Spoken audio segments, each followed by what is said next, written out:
Hey, what's up, everybody, man? Yes, I'm really here. We are really up. Shout out to everybody who is up right now.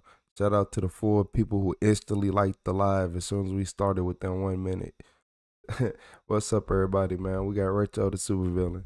We up at 3:30 in the morning. For it might be different times where you at, but look, we got a crazy video. A multi-casualty incident overwhelms 911. So that means a lot of people, yeah. Dispatch operators received dozens of 911 calls involving a mass casualty situation in Wisconsin. Oh my God, Hey, YouTube like to censor me, y'all. Everyone just got stabbed. Due to the high volume of calls, many never connected to their operator. 911, just ringing. Hi, we're in the river right now. We got people bleeding out. Okay, which river were you at? We're in the Apple River right now. We got someone stabbed. This guy's like bleeding out his guts right now. A man's intestines are falling out of his body. Okay, all right.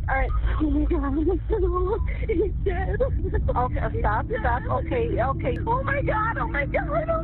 Please, God, he's got. No, this is not happening yet. No. There was a guy who was harassing a group of young teenagers. We were trying to get him to go away, and then all of a sudden he just started stabbing people. I think they're dead. Sir, I've got a lot of calls on this. I've got a lot of help coming. You have someone coming our way? Yep, somebody's coming. I don't think he's alive. Yeah, I know I called you guys before, but this guy is dying, man. I've got a lot of help on the way. I think you guys need to hold anybody who's coming off this river. To make matters worse, callers had one common answer to a question asked by 911 operators. Do you know who the suspect is? I don't know. They're so frantic about what happened to their friends they didn't pay attention. Okay, where's the guy that has the knife? Where did he go? No, I don't know where he went. I don't know. I know what he looks like. I can point him out. I don't know where he went. I don't know, but it's bad, man. You need to get here. You need to get here now. Police and other state officials were suddenly tasked with several urgent missions: save the lives of the wounded, question witnesses about what happened, maintain peace while patrolling the grounds, and hopefully apprehend the individual responsible for the attack. I got a cutter!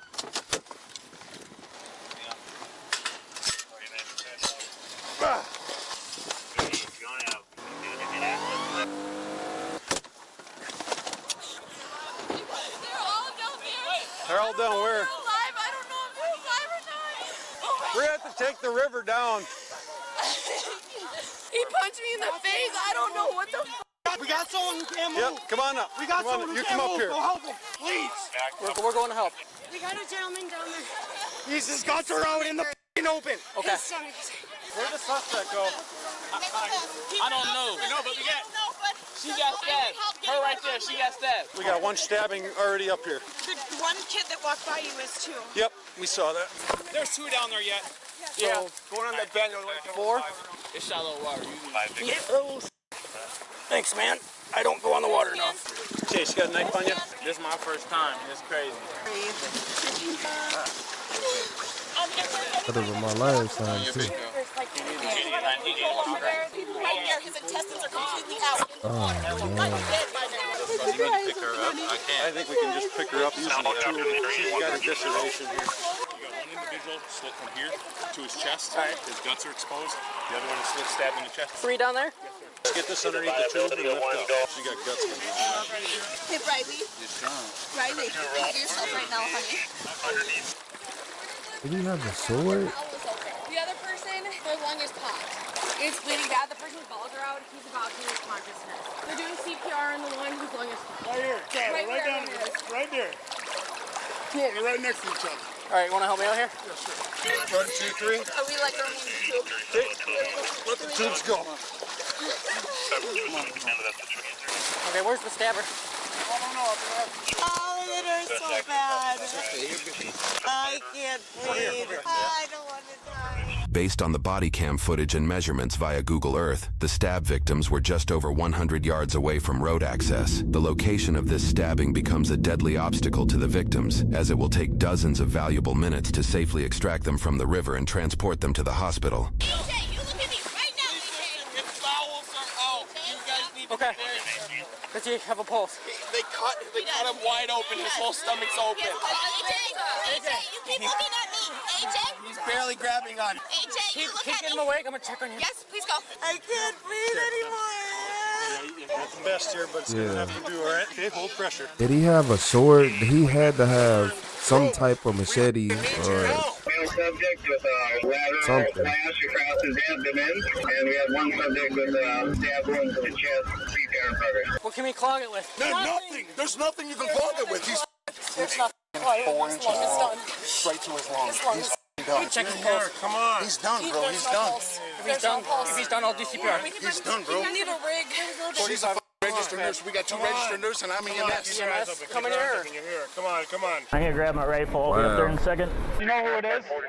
No, it's just some rando on the river. You got a video of the suspect? I don't got a video of the suspect. I got a video of like the aftermath. It appears multiple people captured the aftermath of the incident on their phones. This footage will be utilized in the high-profile trial that follows in the year to come. Unfortunately, officers are not able to obtain much from this footage outside of a clearly chaotic scene. Man. They're doing CPR right now. If we could launch a boat here and get up there, that'd be awesome. Way up? Yep, we're going. Switch over. Let the cop do it. Let the cop. Go. Where's he? Somebody else go. Just push the pressure. Come on. Keep going. Keep his heart going. And the guy is still walking up the river. The suspect? Yes, he still had a knife out. He was still stabbing people. 4502 dispatch. We just received information. Suspect still has the knife and heading upriver. Keep compassion. Go. Let me check on the other guy.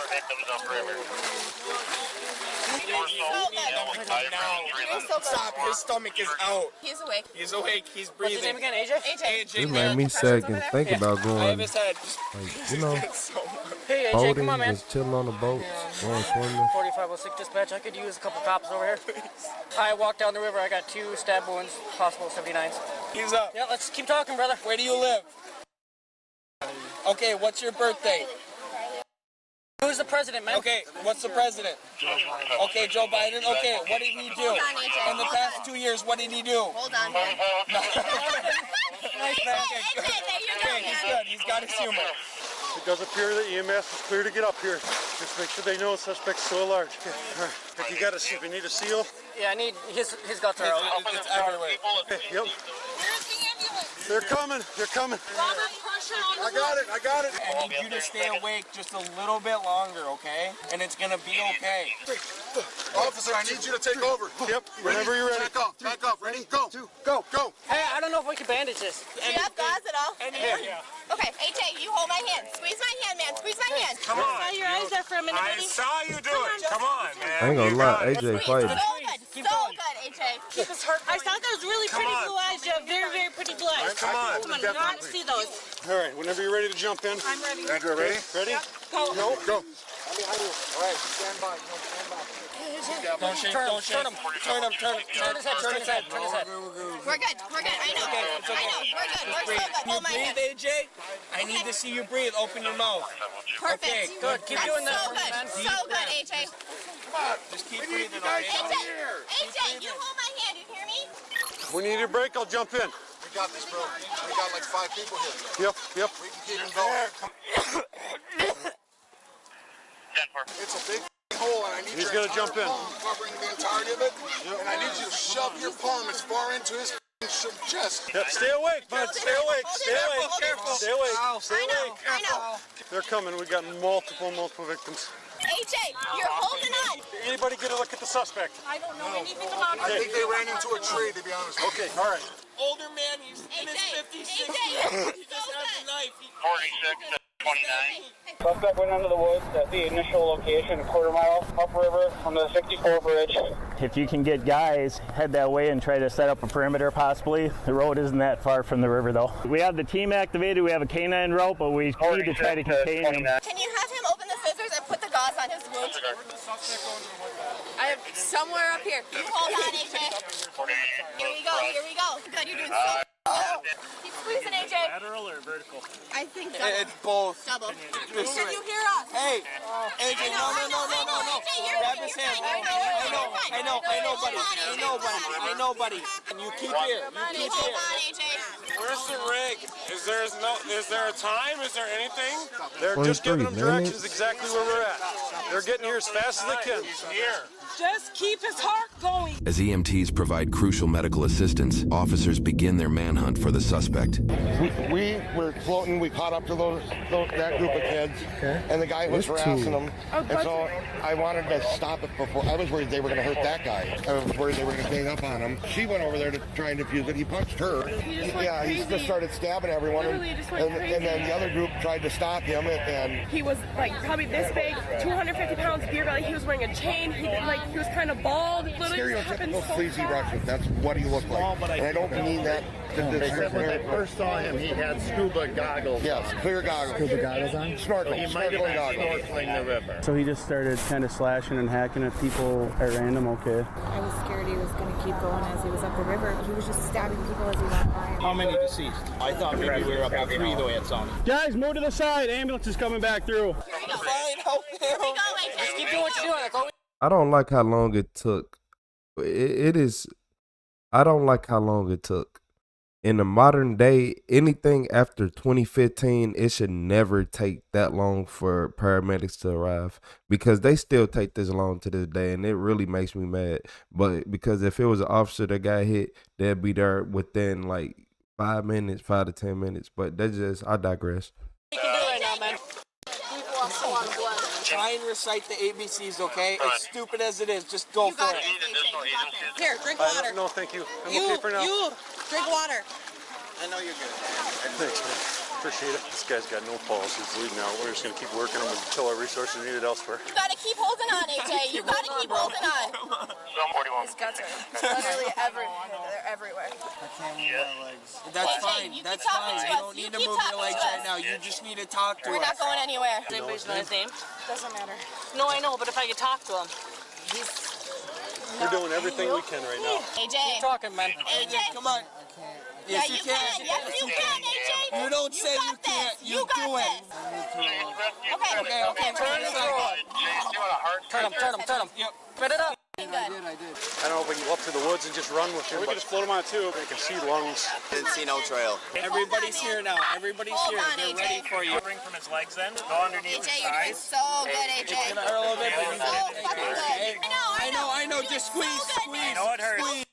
I know. AJ. Stop. AJ. That pressure is going to help you, okay? I don't know if this guy's even going to come out once medics get here. I mean, we'll get him out, but yeah, he's well bled out. Launch the boat if you can, Mike. I'm fine, guys. I'm fine.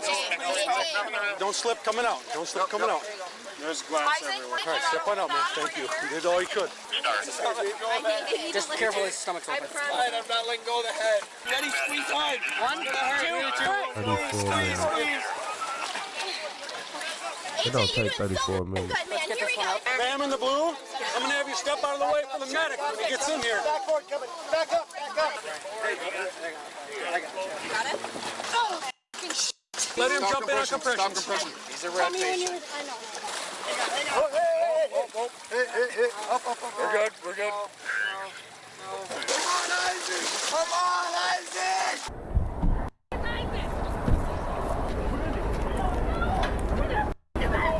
The woman screaming is most likely Isaac's mother, the boy whom officials and civilians are trying to resuscitate. Just talk to the mom. She has no allergies, no medications, no past medical history that's pertinent. So clean bill. Yep. Okay, all right. You're so close, AJ. You hold on, man. Isaac, you've got a really good team here. Your friends are here. That way? It's the wrong way, I think. We're going to turn once down the No, don't stand up. Hey, this guy first. Let's go.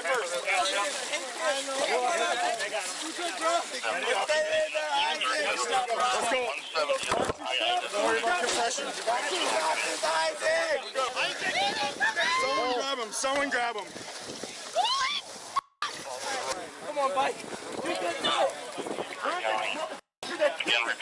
Come on, there. Come on, Isaac. Guys, I need you to back up. Come on, Isaac. Come on. This is what happens when tasers get wet. Oh, mine's junk too then. Boss, why don't you stand up there so you can get a better watch? I'm just wondering. From where I am here, I've got a decent enough watch where we can protect these people if worse comes to worse. All right, that's what I was just wondering. Get him going! You guys want it, and we got a drone ready. have a personal drill. I'm just wondering if we should send that up or if we have a helicopter coming or keep it low enough. As many eyes as we can get going. 27 here. Your message isn't going through. Some car spotted a guy walking in the ditch. I'm on the road. Copy. I'll see if I can get him to walk out. Come on, Isaac! Come on, Isaac! Yeah, Somerset. It's you! Stick with us, Isaac!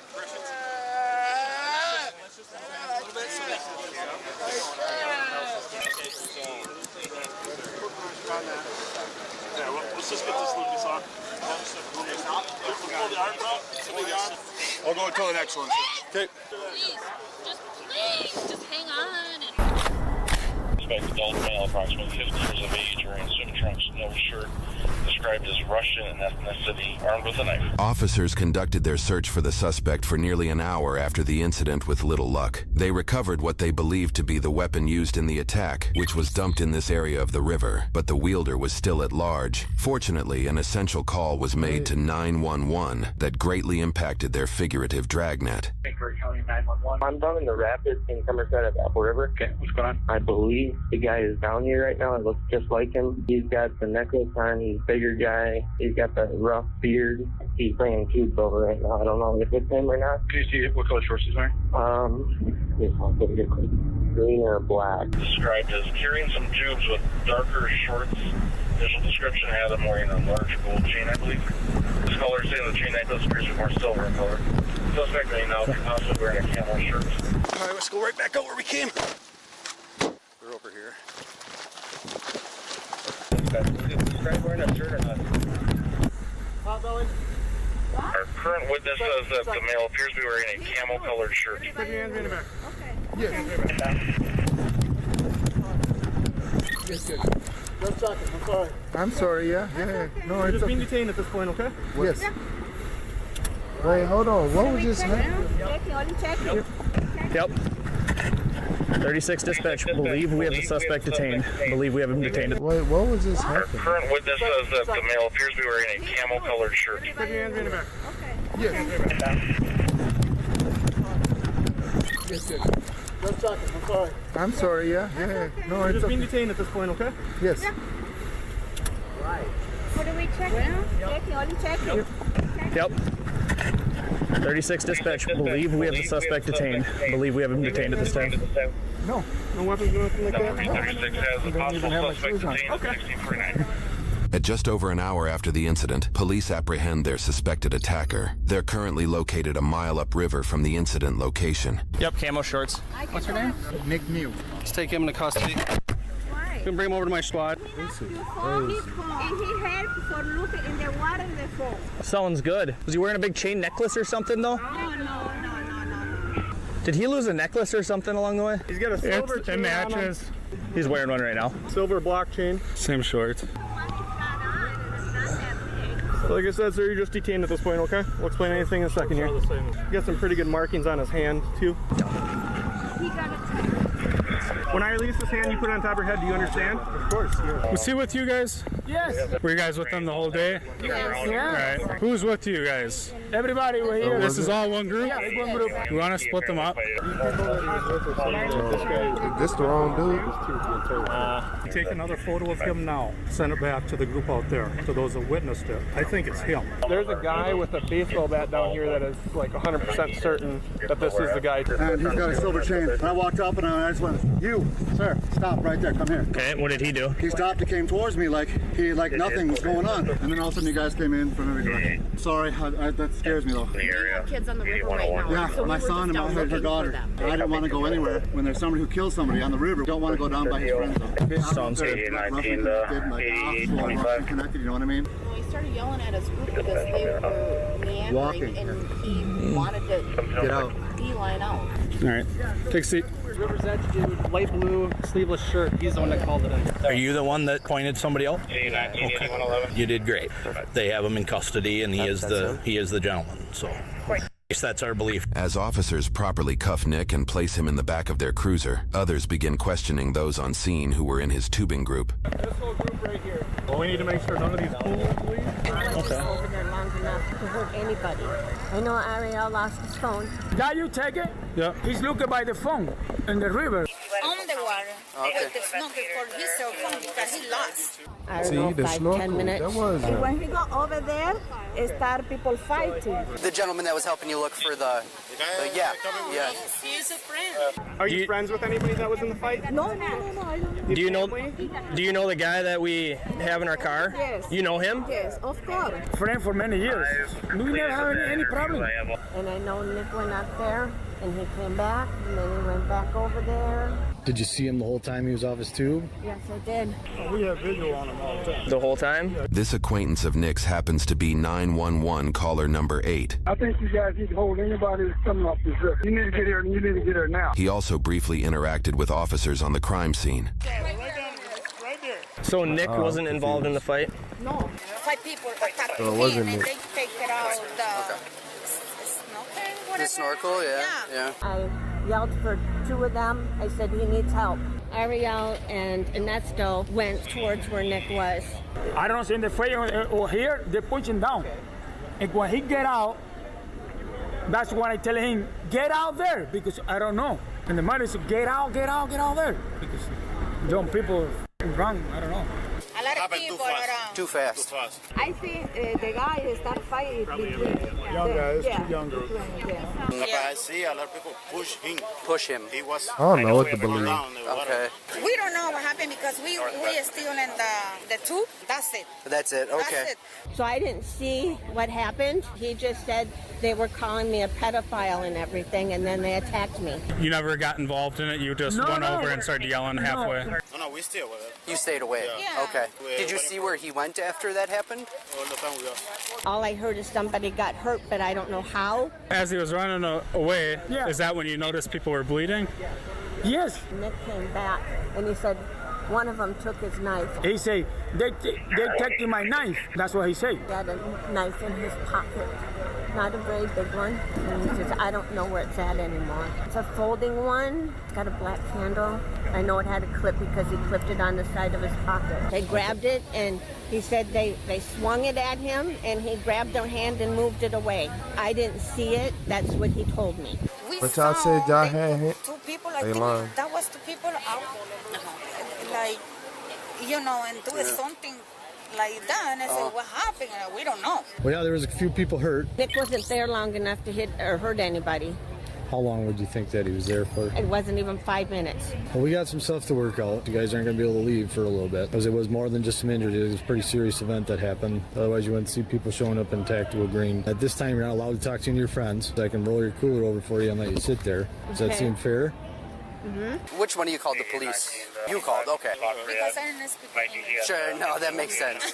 But I see he no do nothing wrong. He was run away from that group. He was running away from that group? That group was punching him. Oh. Maybe they thought they looking for something under to them. I don't know. So he said when he put him down, they take the knife, and then what I say, hey, but he taking the knife to you here. Why this lady in the middle of the river got blood too? Hey, they That's they weird. really got me. Yeah. I'm not gonna lie. While a few members of Nick's group are familiar co-workers of his, it is later discovered that the majority of his group had only just met Nick that day. Based off their interviews, it seems Nick's group was unaware of his actions when they unfolded. We went around everything because we saw some guy around, and I told them, hey, somebody walking around, and I'm very nervous. Yeah. Nick's peer might be referring to a man their group saw in the woods after the stabbing. Officials later discovered the group recorded their concern on video. He has something like hammer in his hand. Just take a picture and save it. Neto, mueve para allá. Escúchame. He waiting for something. Just take a video. I know. I try, but maybe I can't. Porque él está viniendo desde allá con una cosa en la mano, un martillo. Hold your phone. We're going to the rapids. And he waiting. Still doing all right? Yeah, here somebody got stabbed. And I fit the description. Yes, you do. Did you see that fight on the river? I heard about it. You heard about it? Yeah, and I seen people gather around it. And I went over to talk to see if somebody saw anything, but that's about it. Our whole group was pretty interested in finding out what happened. Did you see anybody injured? No. You didn't see anybody injured? No. Did you see anybody fighting? I heard people screaming at each other, yes. Everybody's drunk, so I don't know. I can't tell the difference, calling each other names, but, you know, that's... I've seen that all day. We just want to check you out. Are you injured at all? No, other than my butt. Very injured and scratches. Your butt's up. injured? Well, from sliding all over the stones. Oh, the rocks? Yeah, all right. And my hand, I think... Okay. Take a look at Jay here. Where's he taking him? At this point, he's under arrest. Okay, so... Shortly after Nick is driven away from the scene, officers pull over in a parking lot to transfer him into another cruiser, where they inform him of his arrest charges. Go walk around the back here. He was patted down once, but you can do it again. So right now, you're being placed under arrest, okay? You're being placed under arrest for a homicide and attempted homicide. That's all we're going to discuss with you right now. More than likely, an investigator will come talk to you at the jail. All right? Okay. Unfortunately, the boy stabbed in the chest, Isaac Schumann, died from his injuries. The 4 other stab victims were still in the hospital at this time, some in critical condition. From here, officers bring Nick to the interrogation room, where an investigator hears his side of the story. I understand you're married to Sandy, Yeah, right? you okay? She is. She is with Ernesto and Amy. Okay, good. Titi, my puppy.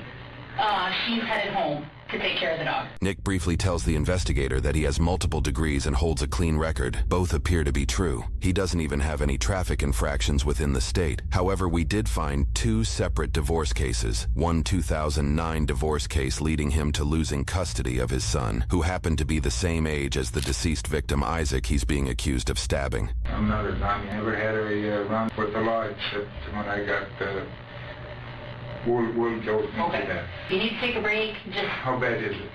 Well, can we get through this form and ask each other questions? Yeah, and I would imagine. Miranda rights, Yeah. which have not been read to me when I was put in the car.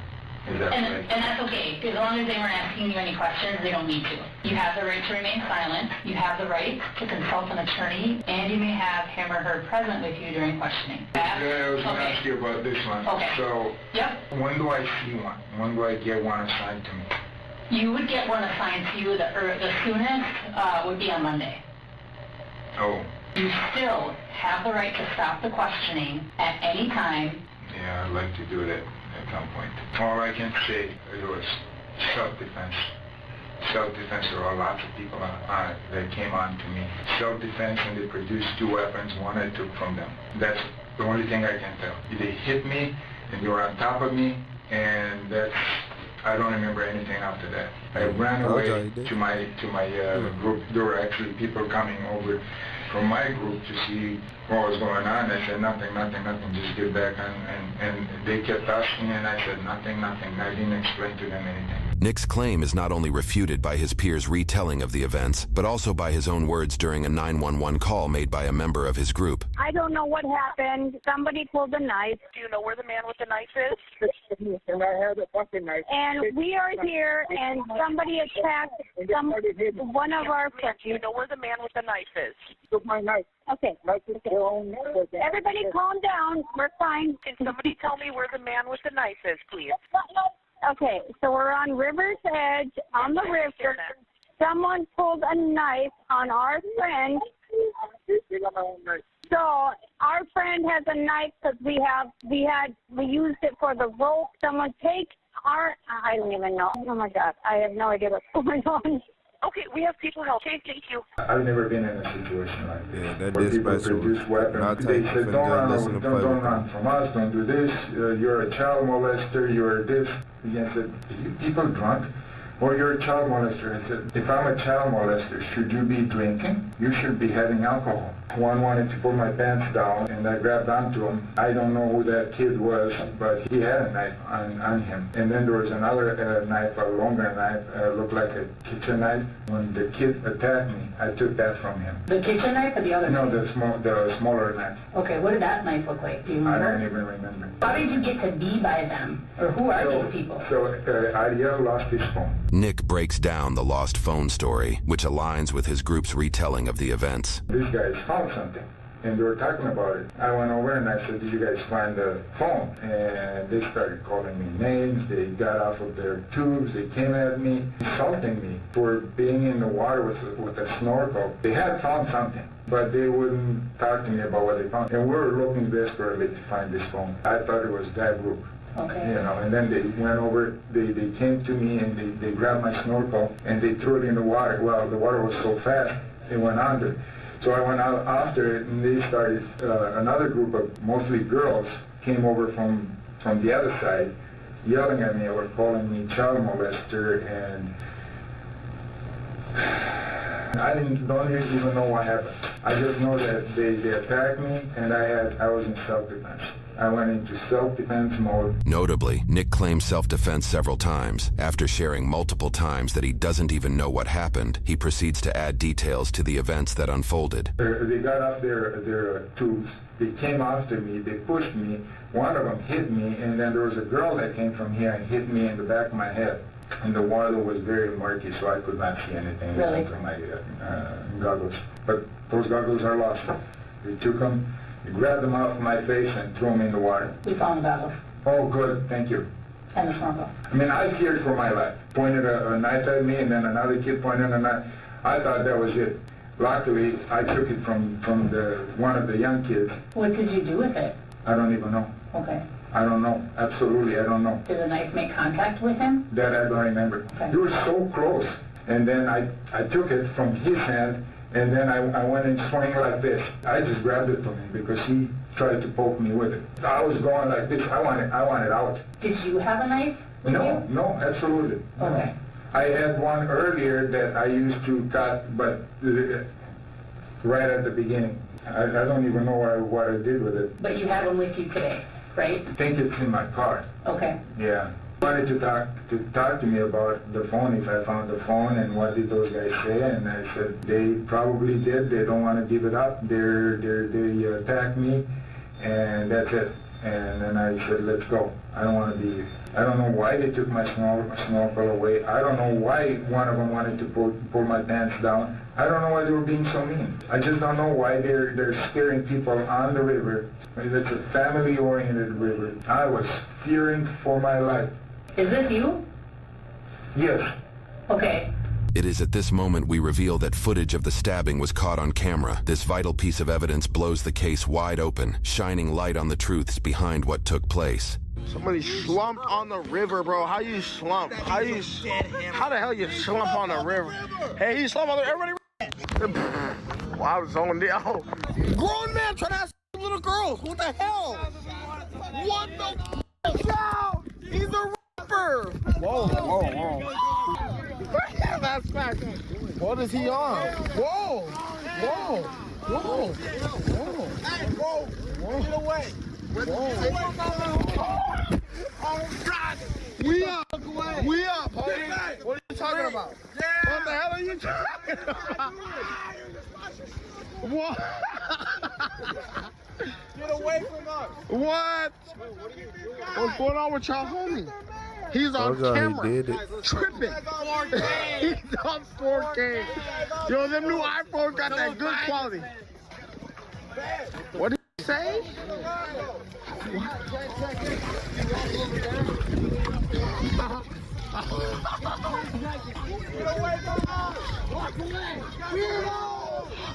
Yeah, what the hell?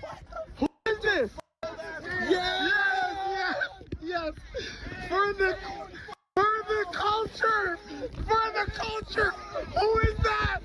For the culture. Who is that? Nick is approached by a separate group uninvolved in the original altercation. Having witnessed the events unfolding, she and others from her group also tell Nick to leave the area. Who the hell is this? Go. It doesn't matter. He said he was looking for little girls. He said he was looking for little girls. You're looking for little girls? Yeah. That's exactly what he said. Weirding us out. I even have that part on camera. That's some young ass kid. What the hell is this guy's problem, bro? Here, Nick raises his arm to try and get the attention of his tubing group, who are roughly 75 feet away. We trying to have fun. He's gonna claim you. He's gonna claim you. Weirdo It appears Nick reaches for something in his pocket in this moment.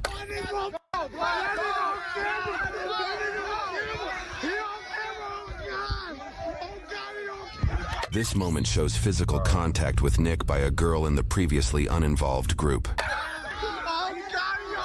In this frame, you can see Nick has opened and is wielding the knife. How are they blocking him off? Right after one of the boys mentions he has a knife, the entire group appears to react to Nick punching Madison in the face. This action is not captured on camera, but is supported by the collective reaction, and the fact that Madison's sunglasses are no longer on her face. In the next moments, Madison's friend Dante then punches Nick. In this frame, you can see Nick has his knife pointed towards the abdomen of AJ. In the next few frames of video, Nick cuts his stomach open, causing his intestines to fall out. We will skip to just the next frames of video.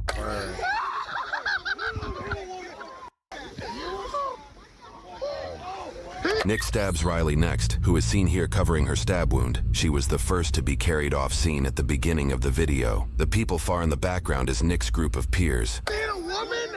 The two stabbing motions by Nick make contact with the next victim off camera, Tony. Tony was stabbed twice. He was seen at the beginning of this video helping AJ. Additionally, you can see Nick's acquaintance Ariel just a few feet from him.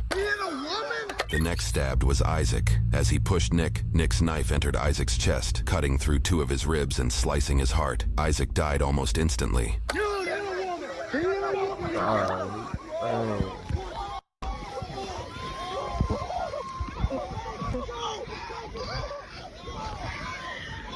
Around this time, Nick also stabs Dante in the abdomen, making that his fifth stabbing victim. See, yep, get him up out of here.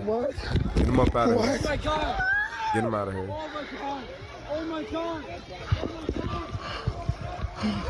Are we serious?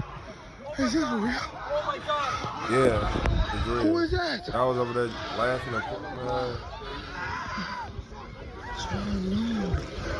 Oh my God. Is this real? Is this real? Oh my God. Oh my God. What the Is this real? Is this real? Bike, bro, bike. Bike. That's not bike. That's not bike. That's not bike. That's not bike. That's not Isaac. Oh my God. Oh my God. This isn't real. This isn't real. During the interrogation, Nick is only aware that a photo of him exists. He does not know about the video at this point. What do you think was happening at that time? They were fighting me. They pointed the knife at me. They pointed the knife at me. Both boys pointed the knife at me. Okay. Did you see anyone take this picture of you? No, God, no. I was actually very, very scared. Yeah. I was very scared. I didn't know what to think. I didn't know what they were doing and why. I mean, I understand they were drunk, but I was very, you see, I was very, very scared. Yelling at me and calling me a child molester. That's how it all started. They kept calling me a child molester. And then they wanted to beat me up.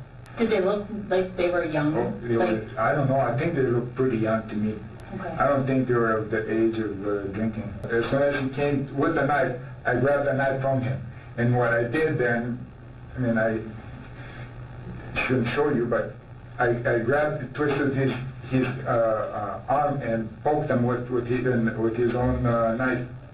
Then I took it from him and I started swinging.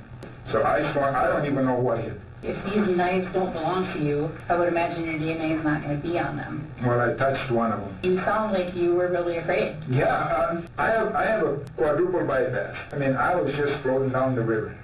Nothing much. Every once in a while I got up so I could pee because I can't pee in the tent there. You know, shouldn't tell you that on camera, but yes, most people have to get off the thing. But why? All of a sudden they were like, whoops. I truly feared for my life. So when you go back to your tube, do you guys get the hell out of there? Or No. do you like, what do you do? We stayed there. Okay. Yeah, the girls called the cops.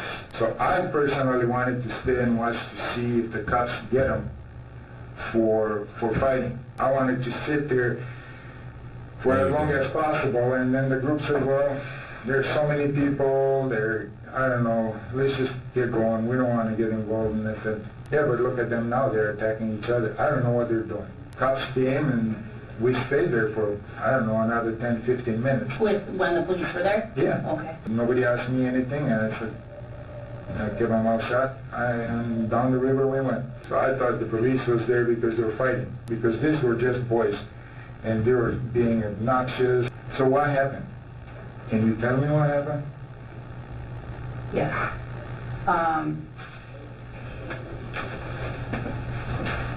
4 people went to the hospital with injuries. Oh my God. And 1 person died.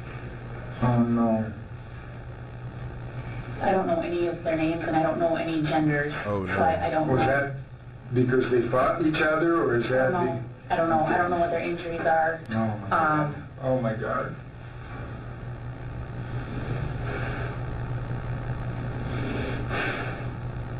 Notably, Nick appears to be unaware someone died, even though he was informed earlier that he was being arrested for homicide. Both Nick and the interrogator sit in silence for 25 seconds after his reaction. What other pictures did they give you of me? Just that one.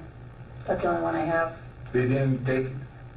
They have lots of cameras. You should take their cameras. Yes. Did you find his phone? I don't know. Again, I've been with Sandy pretty much the whole time, and now I came here with you. No, my whole life is down the tubes. Well, I don't know if that's the case, because people have the right to defend themselves. I know, but this is Wisconsin. This is Wisconsin. Okay. You continue on. I usually know that people that defend themselves, they end up being accused of being this and being that. The 2 boys had knives on them. They didn't find any of those 2 knives? I don't know. I'm glad I actually took that kid's knife. He would have stabbed me. At least I'm here. But I'm right out of your own pocket. How it ended up. They need to maybe do sobriety tests on minors on that river.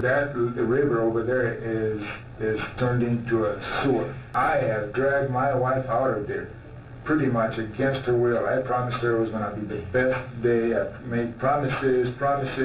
We're going to have a great time with this. But she didn't want to go? No. You know, I'm as a law-abiding citizen as they come. And I'm not blaming the police. I believe that's a private land. They have to have their own security there. And they need to do better. I didn't touch those kids. I did not. I did not claim nothing. No. I need to go fight. You need to go fight. I can make sure that happens. Can you use the restroom? My God, why did they attack me? Stupid kids, stupid. Their parents don't know anything about them. Smoke, they drink, they do everything. And then they pick on people. Oh God. Wrong.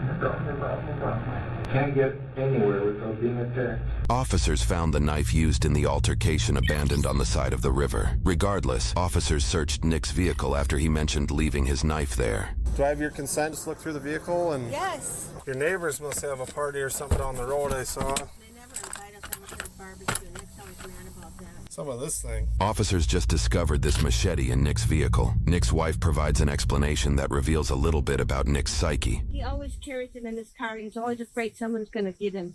What do you mean he's afraid somebody's going to get him? Well, he sees all this stuff on news. Yeah. People in road rage. Yeah. I don't know, but I know he uses this. We go to South Dakota because we have land and there's lots of wild animals out there. I don't need it. I just was curious about it, so you guys can... Still the only suspect. The suspect at this time that we have in custody currently, yes. Do you have his medications? Yes. Is that all of them? Yes. That's all he's got left? No, but I was hoping he wouldn't be in there more than 7 days. No, I know, but I don't know what's going to happen. After his arrest, Nick faced 1 count of first-degree reckless homicide for the death of Isaac, 4 counts of first-degree recklessly endangering safety for the remaining stab victims, and 1 count of battery for punching Madison. All counts included a modifier for use with a dangerous weapon. Over the course of the next 2 years, Nick faced a legal battle to determine his verdict. The case garnered national attention due to the severity of the crime combined with his own claims of self-defense. Several of the victims spoke out about the incident and their injuries, both publicly and to the police. I was punctured a little bit in my left lung where they had to go in to fix my diaphragm.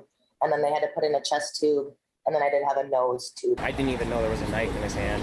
He just got me right here. They said that my ribs stopped the knife, I guess, from entering anymore. During post-scene interviews, many of Nick's peers expressed disbelief in the accusations. Everybody's shocked. He's just a very calm, caring guy. If I knew then what I know now, we would not have gone down that river. I would have been like, something happened, you gotta go.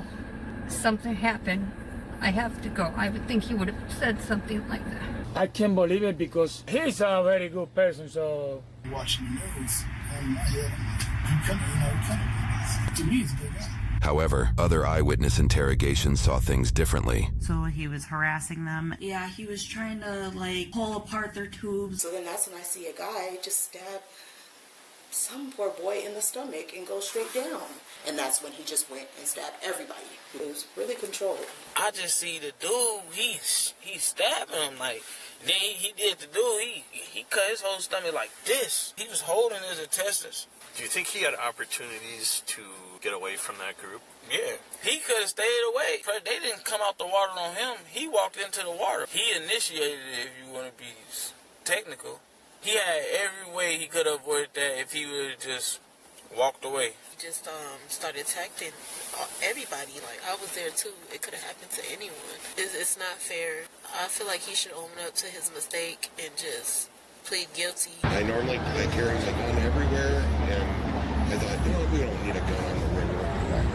So upset my God. Believe me, I feel like I wish I could have done more. I want to see that hang. Both sides appear to be heavily biased about what exactly happened, drawing extremely varied comments from the public on social media. These children in this video, these kids, had absolutely ganged up and attacked this man. Now, did they act perfectly? Did they do what they should have? No. But I absolutely think the lies played a huge part. I think the sympathy for the victims played a huge part. And I think how he acted post-altercation played a huge part. Notably, Nick's team of defense lawyers consisted of Corey Chirafisi and Aaron Nelson. Corey infamously worked alongside Mark Richards in the notorious Kyle Rittenhouse case, another nationally recognized case involving death and claims of self-defense. The defense's arguments included blaming the boys for creating an angry mob, made claims that while Nick could have simply walked away, the group of boys could have also just walked away, and that Nick acted in self-defense due to their aggression and unsupported accusations. They also noted that Nick only started stabbing after he was knocked to the ground and made a point to say there was underage drinking involved.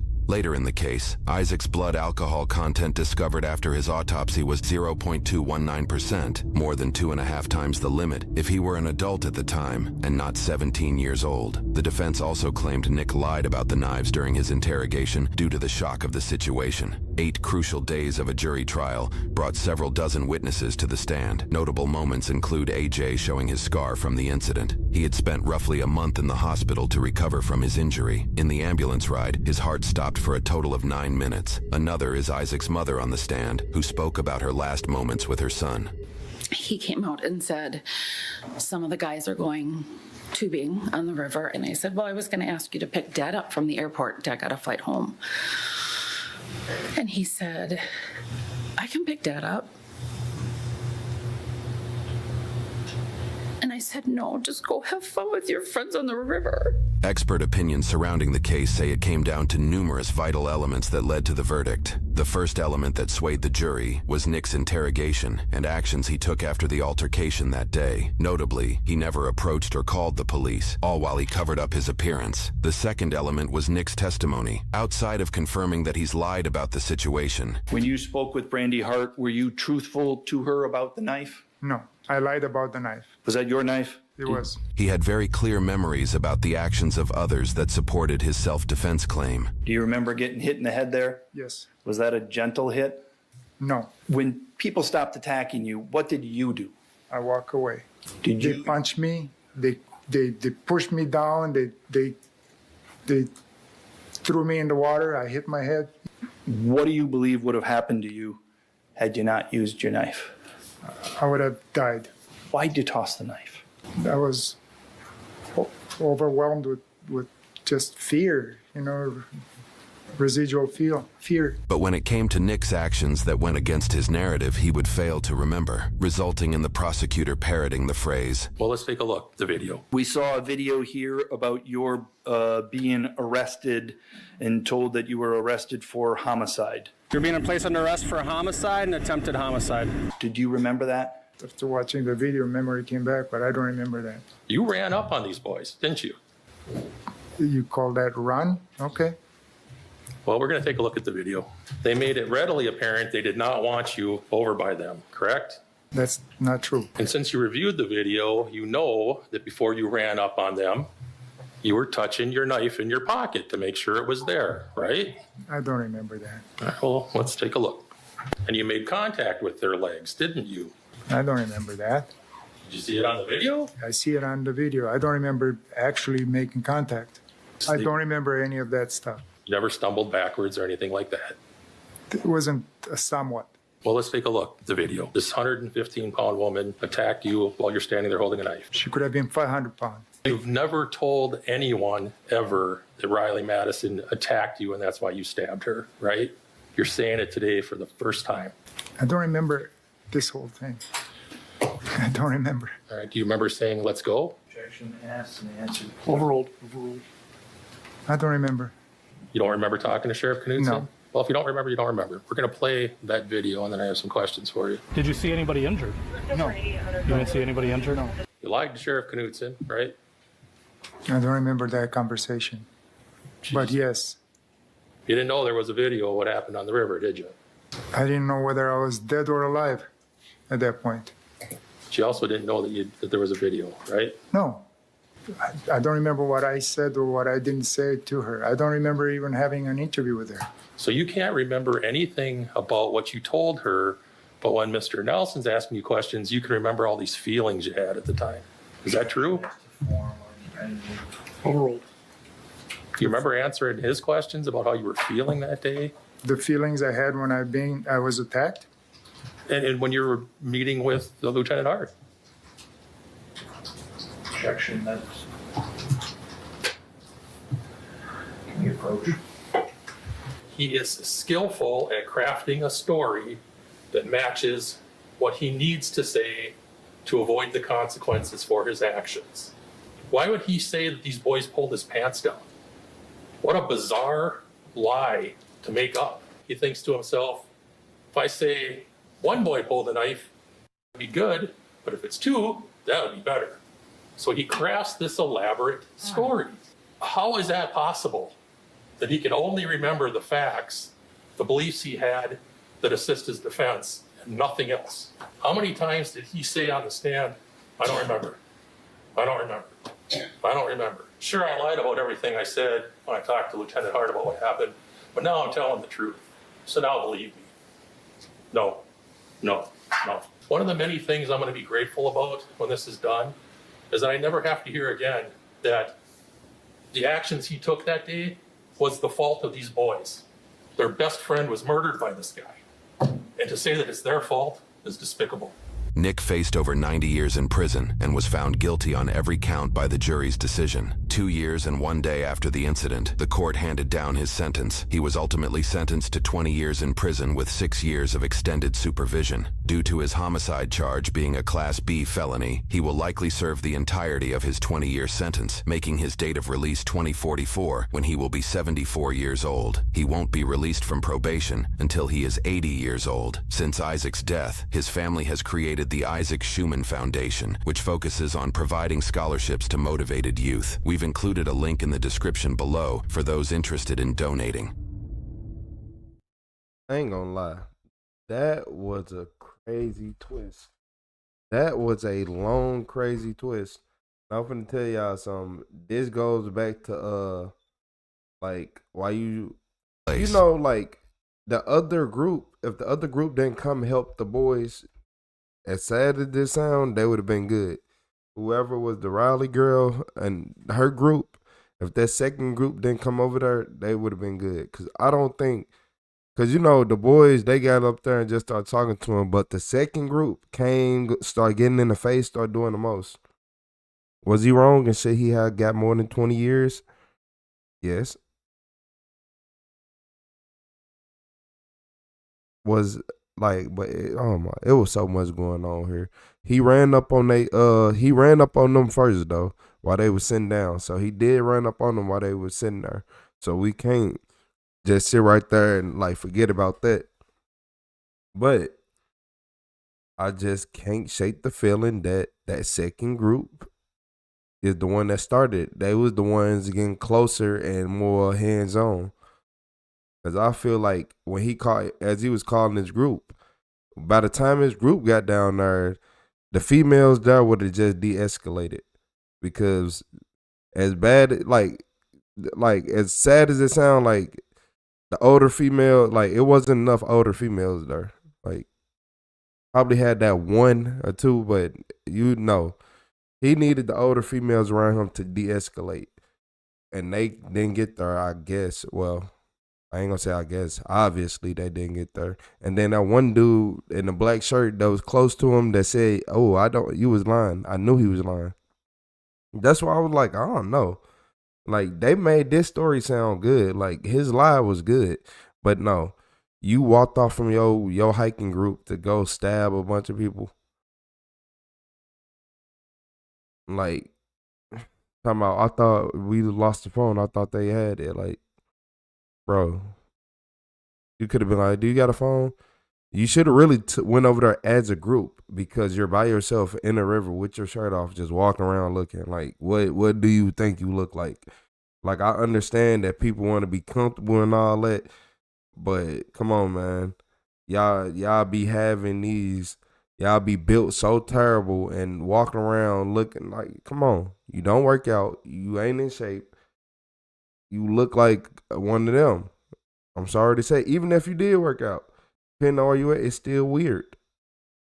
But at least a person that work out, you be like, oh, he work out. He normal. He always got his shirt off. But no, like you, like a bird in the woods.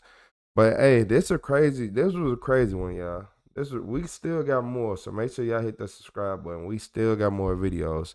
But yeah, wait, look, one last thing. It should not have took the paramedics that long to get there. Like 30 plus minutes. 34, what was it, like 34 minutes to get there? Probably a little bit longer man. Don't even worry about it. Yeah, but yeah, everybody hit that subscribe button, hit that like button. We still got some more videos.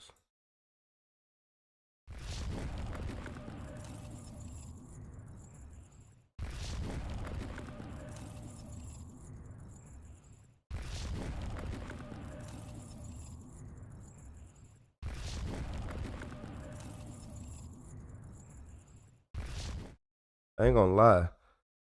This video right here is a crazy one. This man realized he accidentally killed his girlfriend. Yeah. I see blood all over your hands. What's going on? This is 30-year-old Nathan Fry. Just minutes earlier, police had responded to a fatal shooting and found him bloodied and too shocked to speak. Our victim is here with a shot to the head. It looks like a large amount of brain matter on the ground. What officers don't yet realize is that Nathan isn't just an innocent bystander. He was a vigilante with a murder plot that left the wrong person dead.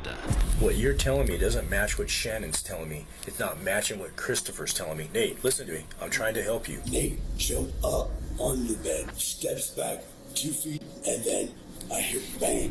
Who just fired the arm, Nathan or Chris? Well, that's what we're going to figure out, okay? One of you guys better take them away before I see them, because I will kill them both.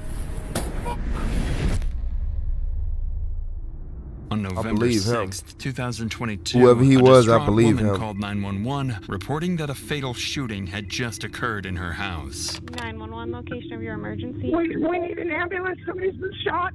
Are they outside or inside? No, they're inside the house. Okay, is someone there at least controlling the bleeding? I don't know. Okay, do you know where they were shot at? No, she's in the chest or somewhere. It's in her head. She's shot in her head?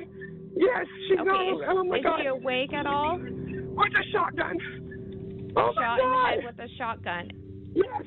Was this accidental? Is the gun still on scene? Yes, it is. Okay. All right, I just want to request that no one touch that weapon. I do have law enforcement and medical heading to you, okay? Officers rush to the scene where they're met by a man seemingly in a state of complete shock. Come on over here. Where's everyone else at? They're downstairs? Okay, just set your shoes down there. What's going on?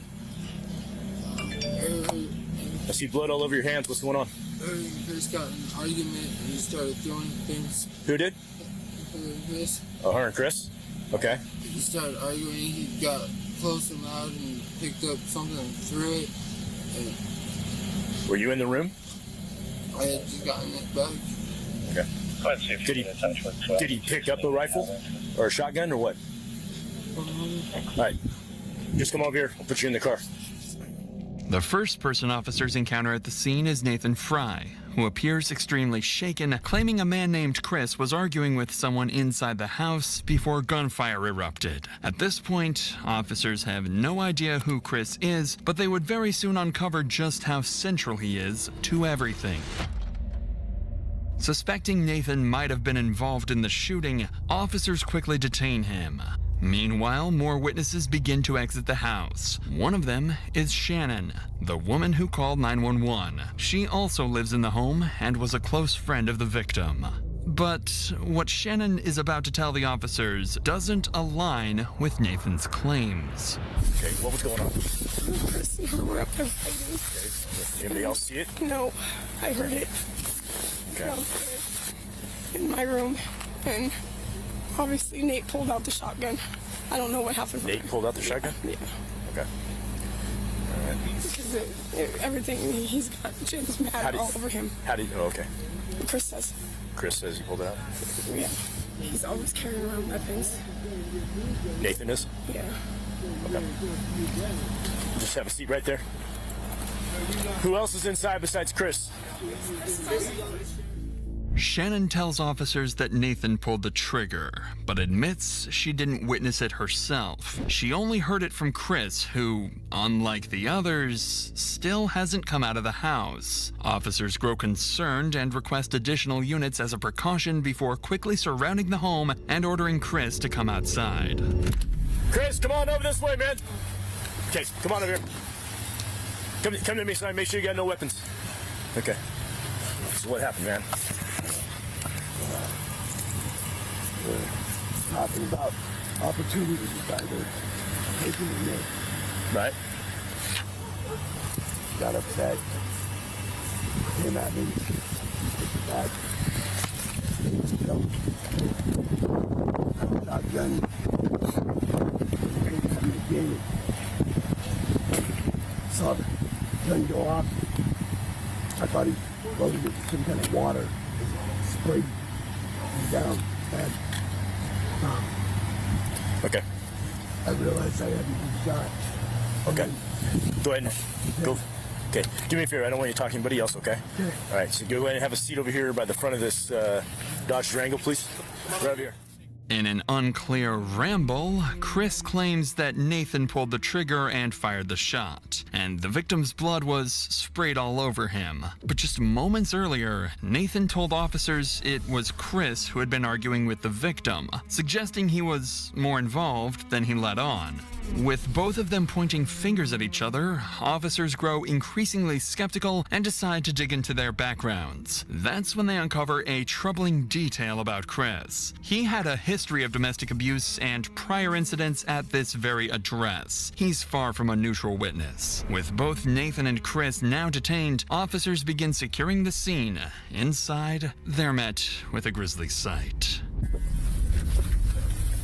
Report police! Report police! This way.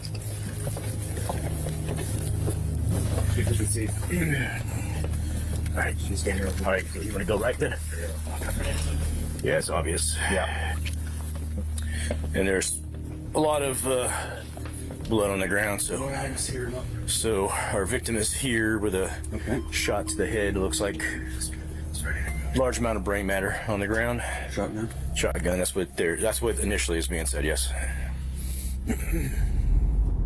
The victim is 44-year-old Jennifer Lee, a resident of the home and a mother of two. It turns out the police department was familiar with this address, having responded numerous times to heated confrontations involving Jennifer, her ex-husband Chris, and her current boyfriend Nathan. Records indicated Jennifer shared a complicated history with both men, and more recently, tensions had escalated. On several occasions, Nathan reportedly stepped in during conflicts between Jennifer and Chris. But on this day, the line between protector and aggressor would blur, as detectives later learn how things tragically went off course.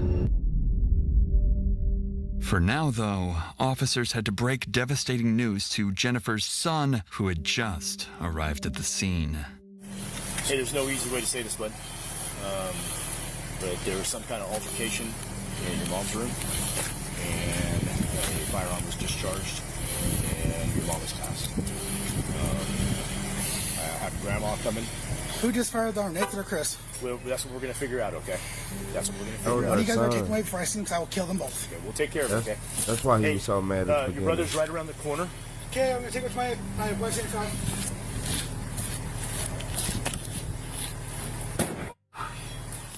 Overwhelmed by anger and grief, Jennifer's son leaves the scene after hearing the tragic news. Minutes later, Jennifer's mother would also arrive at the scene, completely unaware that her daughter was gone. Natalie? I'm here. Second, so I can talk to you. Real quick. Itchy, shut up. This is Jared Horton. He's one of our chaplains here. Hi. Okay. Somebody's dead. Yes. Who? Jennifer. Oh, God, no, no, no. I'm sorry.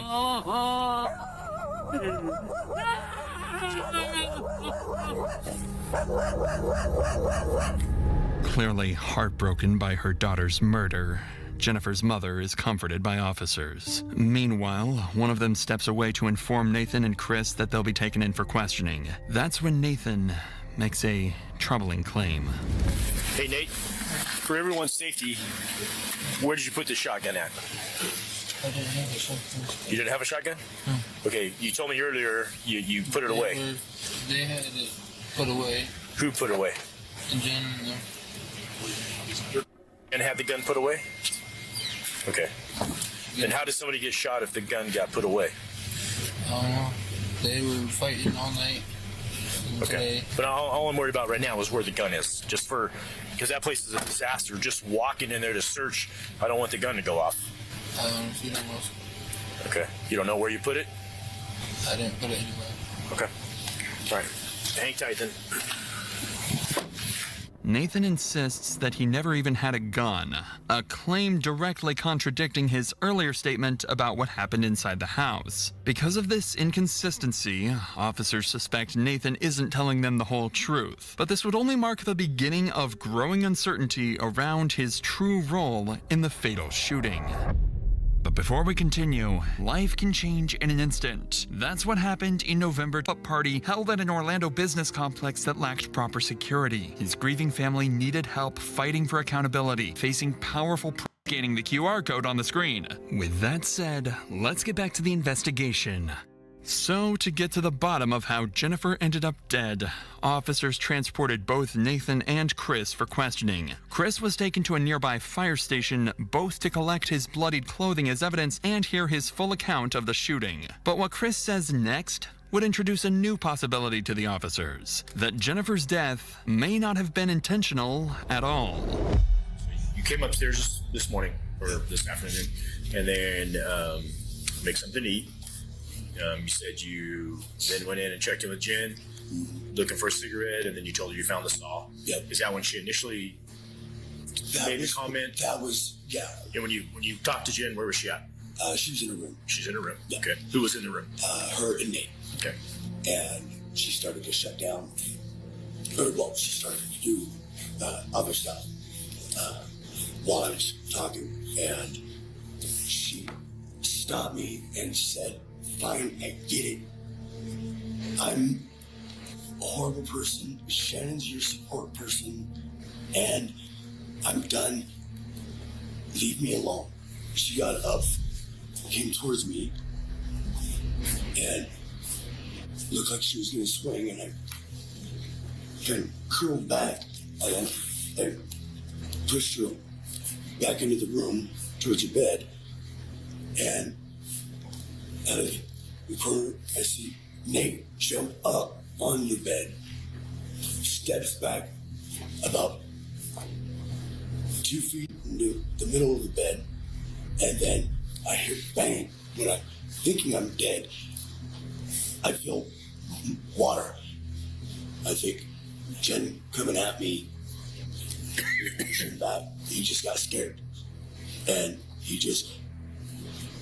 had the obviously operational gun in his hand, jumps up, stumbles because he's on a soft bed, and points the gun, pulls the trigger, and Jen stepped back to hit me, and her face was just peeled. Yeah, I'm sorry, man. According to Chris, the shooting was accidental. He explains that he and Jennifer were once married and that their relationship had long been marked by conflict. Things only got worse, he says, when Jennifer began dating Nathan, the man he now claims killed his ex-wife. He also says that all three live under the same roof in what he describes as a chaotic household shared with several other residents. At this point, officers are deeply conflicted. Chris has a documented history of domestic violence and was found covered in blood, but despite that, multiple witnesses claim it was Nathan who pulled the trigger, killing his girlfriend Jennifer. Meanwhile, Nathan hasn't accused anyone, but his shifting story and failure to provide a consistent explanation have raised serious red flags. By now, investigators believe Nathan is the more likely shooter based on witness statements, the location of blood spatter, and the brain matter found on Chris, suggesting he was standing nearby when Jennifer was shot. But the only question is whether it was intentional. Man, you know the room's being audio and video recorded, right? Okay, so you say this all started last night? I think because Chris was on one. Chris was on one? What do you mean on one? He was just ranting and raving, going through everything.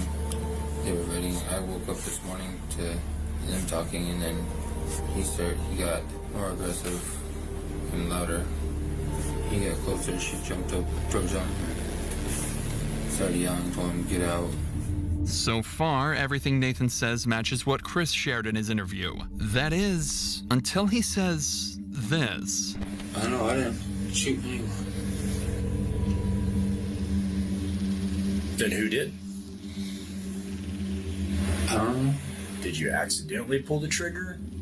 Were you trying to make Chris stop?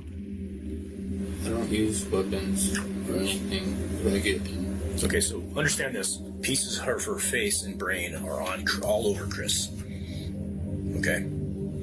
He was on the other side of her when she was shot. You've already told me there was just 3 people in that room. You, Jennifer, and Chris. Did you not love her? Did you not love her? Yes, I did. Okay. I know you didn't try to kill her. I know you didn't try to hurt her. You were probably trying to protect her. I'm aware of what Chris has done to her in the past. For Jennifer's sake, for her memory, be honest here, son. I know you didn't mean to do it. There's only 3 of you in the room. The officer is well aware of Chris's documented history of abusing Jennifer, making the possibility that Nathan may have acted to protect her more plausible. Believing the shooting may have been an accident, the lead detective prepares a strategy. He plans to frame the incident as deliberate, hoping that if Nathan is hiding something, he'll push back and finally reveal the truth. It's a psychological tactic, and one that just might work, because as officers are about to learn, there's more to this so-called accident than anyone has let on. Chris is telling me you picked it up, you aimed at it, and you shot him. You shot at him, and then you hit Jennifer by mistake. That's homicide. That's murder. You first told me you knew nothing about the gun or how it happened. Now your statement's getting a little closer to what Chris said. So we need to stop lying. because it's not going to help you when with what you're going to be charged with. You need to be clear here. You need to be honest.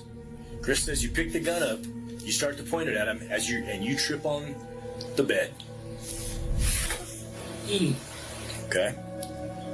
So you just pointed the gun at him to make him leave, to make him stop. Is that what happened then? Okay, you were not wanting anybody to get shot. Because that makes a lot more sense. And when you pointed the gun at him, is that when you fell?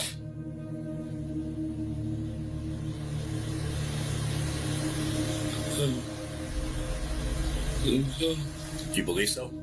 You have to speak up. I know you can speak up louder. Come on. I believe so. You believe so? So, this shotgun sounds like it belonged to Stewart, the gentleman that just recently passed away, right? A lot of his firearms were either destroyed or damaged in their house fire that they lost, right? So you were working on some of them, trying to get them. They were damaged, it sounds like, in the fire. Okay. How about the shotgun? How many times did you guys take the shotgun? It's still iffy. It was still iffy? What do you mean iffy? Well, it's not fully put together with the actual stock underneath it. For that shotgun to fire, you have to cock the hammer back. Very touchy. What's very touchy? This gun. This one doesn't have anything very securing it, so it's loose. What's loose? The mechanism stuff. I understand it's very touchy, but if it is functional, there's enough pressure in that spring that there's no way that the hammer could fall back on its own. Did you pull the hammer back? No. Then how did the hammer get pulled back? It was already pulled back. Well, obviously you had your finger on the trigger. There's no trigger guard. Anything. There's no trigger guard? No. Okay. I was missing a lot of pieces. I just picked it up and grabbed it. I understand. So I can understand no trigger guard and the trigger could get hit. But I did not pull the hammer back intentionally.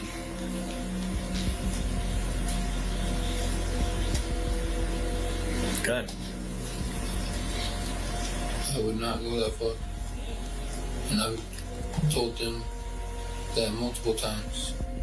All right, man. In a strange turn of events, the situation finally began to make sense. The shotgun recovered at the scene wasn't a standard firearm and appeared to be partially rebuilt, missing several key components. It was the same weapon Nathan had been working on himself, an unstable, unfinished shotgun with no reliable trigger system. Nathan tells officers he was trying to protect Jennifer during an escalating argument between her and Chris. After Chris pushed her, he grabbed the shotgun, hoping to scare Chris off by pointing it at him, but in the chaos, he lost his footing and the unstable weapon discharged, killing his girlfriend, Jennifer. And just like that, he confessed to firing the shot that killed her. With all witness accounts largely consistent and Nathan admitting to accidentally firing the gun, he was ultimately convicted of 1 count of first-degree manslaughter and 1 count of first-degree unlawful possession of a firearm. On February 8, 2024, just weeks after his plea, Nathan Fry was sentenced to 12 years in prison. As for Chris, he was not charged with any additional offenses related to the incident. Not charged with hopefully he can sober up in jail, get his life together, get his mind right, because it doesn't make sense to me. They had a modified shotgun without a trigger guard. I heard it had no trigger guard. That means that you can accidentally just literally, like you said, drop the gun and it'll go off. Like, depending on how you drop it, or even if you put too much pressure, no. So for people out there who think about doing that, think about this video right here. Don't do it. Don't. You're not a professional. You're not an expert. Don't do it. Just because you think you can, don't do it. It's going to blow up in your hand. Just stop, or you might hurt somebody else. This right here was a crazy twist. Did I have a feeling it was him? Yeah. Off rip, because look at him. But the fact that was her husband and it's him, then they was all in the same house. That was just too much going on. That's what really my mind was just stuck at. Like, okay, that was her ex-husband. This her boyfriend. They live together. So yeah, don't do that, y'all. Don't have that. That won't work. That's not gonna work. Living it's just something bad bound to happen. Like living with your ex-husband or even your ex-wife and your current girlfriend, that won't work.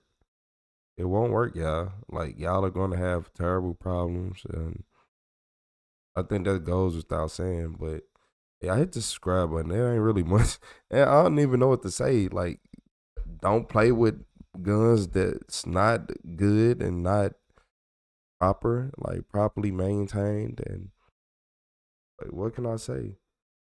Don't play with 1,800 guns, I guess. Hey, I hit that subscribe button. Hey, y'all, look, we still got more, but look, give me about 1 minute.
Hey, what's up, everybody, man? Hey, look, I told y'all we had more videos still.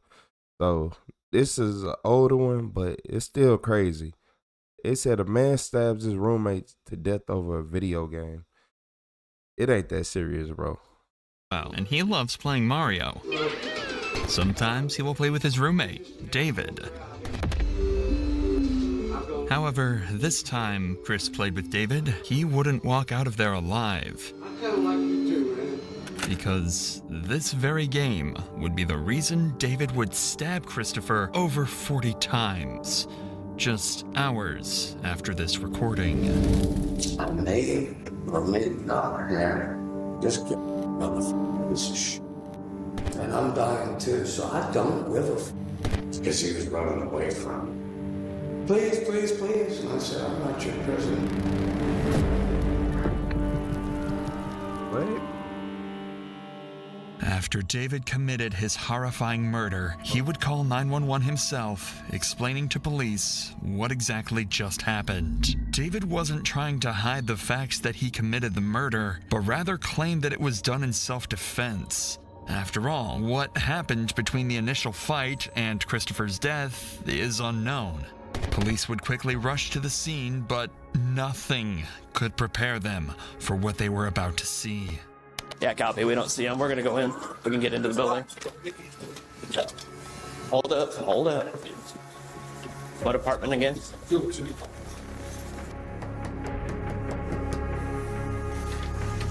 Police department? Yes, sir. Are you the one? Police department. Cut? Yes, what's sir. going on? You're cut? Yes, sir. Okay. Who else is here right now? I'm in the bathroom in there. Who is? His name is Chris, as far as I know. Okay. Ames 93. He put his hands on me. Oh, yeah, it's just my best friend on the phone. Where you just had someone answer the door here at the apartment? I just needed a witness. Okay. Do you have any knives on you right now? No, sir. All right. No. Can you make sure you're clear, okay? Yes, sir. Please. Who else is in the apartment with you besides Chris? Besides the guy dying on the bathroom floor, no one. Okay. All right. There's this guy. We're gonna go. We need to check the bathroom. We have somebody bleeding in the bathroom. Get him detained, please. All right, come on. Watch your step. Police department. Which bathroom is he in? He's right here. I got him on the floor. Police department, Chris? Chris, can you hear me? On the floor, police would find a bloodied Christopher with large gash wounds on every visible part of his body. Most horrifying of all was that Chris was on his last breath when officers walked in, even managing to make subtle body movements. However, within seconds of the officer speaking with Christopher, he would pass away. Chris. Oh my God. Chris, stay still for me. Yep, I'm with him. Chris, I need to stay still for me. Chris, can you tell me your name? Can you talk to me at all, Chris? It's all facial. Can't. Facial and head, yeah. Don't move. What's all that blood back there? I don't know what it's from. It's got a guy plastered from the top of his head. Yeah, here. What do you want? There's a giant scalp. He's a scalp missing. Okay. You just have to go on with me. Yep. I'm here, dude. What's your name? After they saw the sheer brutality caused by David, officers would rush to detain him before he had even the slightest of chance to cause damage to anyone on the scene. All right, face that wall for me, man. Watch yourself. Let me go ahead and say goodbye to you. No. He's right here. Right. On the floor. Let me drop your phone. Drop it or put it in your pocket. I'll try to say goodbye. He's got blood on him too. Yes, my foot is split open. What makes this footage so terrifying is that David doesn't even seem to be emotionally fazed by the whole situation. He just mercilessly killed his best friend, yet he acts like nothing happened at all. Regardless, officers had a breathless body feet away from them, and with David now detained, all hands went on deck to get Christopher to the hospital as fast as possible. On your count, Aaron. Hospital. You guys got good count? Wait, who's got the other leg? I got his. Who's got his left leg? Jared grabbed both legs, yep. 1, 2, 3. Just go straight down the stairs. Okay. Keep your hand down. Keep your hand down. You're right, buddy. All right. Keep there. Yep. Here we go. Go. Stairs. Going down. Take your time. You okay? Yeah. Nope. No, keep your hand down. Keep your hand down there. You're okay. Go right. Ready? Come on, top. The officers did everything they could to get Christopher the help he needed, but it was far too late. The damage David dealt was so severe that even if medics had been on the scene immediately after the attack, he still would have died. With the intensity of the situation now slowing, detectives had one question that had to be answered. What could have possibly led David to kill his best friend in such a brutal fashion? Something devastating must have happened, or so they thought. Because the more they talked to David, the more obvious it became that this murder was about as evil and ruthless as they could have ever imagined. I do kind of want to find out from you what's going on. Mother put his hands on my throat. You see the red mark? Red net. Okay. Do you guys both live here together? Yes, sir. Okay. So you and I Chris? just moved in Saturday. Okay. He thought I was going to be his prison bit. Okay, so let's start at the beginning. Sean, what's your first name, sir? How do you spell your first name? Sorry. No, it's okay. Couldn't help but laugh. I just want to make. I know. Is it S-E-A or is it S-H? Thank you. It is. S-H? Yes. Okay, got it. Do you need... Can I grab your phone for you? Sir, it didn't release. I know, I gotta fix that, okay? So hold on a minute here. Oh, my God. Give me a second, okay? All right. I would like to take you down to the PD to talk a little bit more where it's quieter. So I'm gonna grab your cell phone. Do you want your keys? Please. You want SIGs to go with you too? Please. Is that cool? 6 months and phone. So all that. I tell you what. And if you wouldn't mind, lock the door. And my little girl behind us. The fact that David asks to lock the door makes this whole case even more strange. It seems like David actually thinks his murder was justified. That even if Christopher put his hands around his neck, stabbing him over 40 times with a machete was the right way to handle the situation. All right, Sean, my man, we got to get your foot checked out too. What's going on? Yeah, we're gonna go. Did I do something wrong, or? We're gonna go to the police department. So Wait. come on along. Really? He just stabbed his man 40 times, even in self-defense. Let's be honest. 40 times? Hey, y'all, be honest. Like, just think about it for a second. 40 times is an absurd number. Like, no, bro, you going to jail. You stay here, baby. Yep. We'll make sure everybody's taken care of here, okay? Officers would transport David to their station for their one and only formal interview with him. And as expected, he would continue to show absolutely no mercy for his crime. My name is Matt, and I'm a detective here at the police department. I understand you probably need some stitches. I'd like to talk to you about what happened. Of course. And I'll leave that completely up to you, whether you'd like to go get your stitches, then talk to me, or whether you want to talk to me now. I'm going to leave it in the handle, and No. so let's just get it over with. But no, it's completely. No, I have a problem with that. Yeah, we know. Jared, we can have him step out.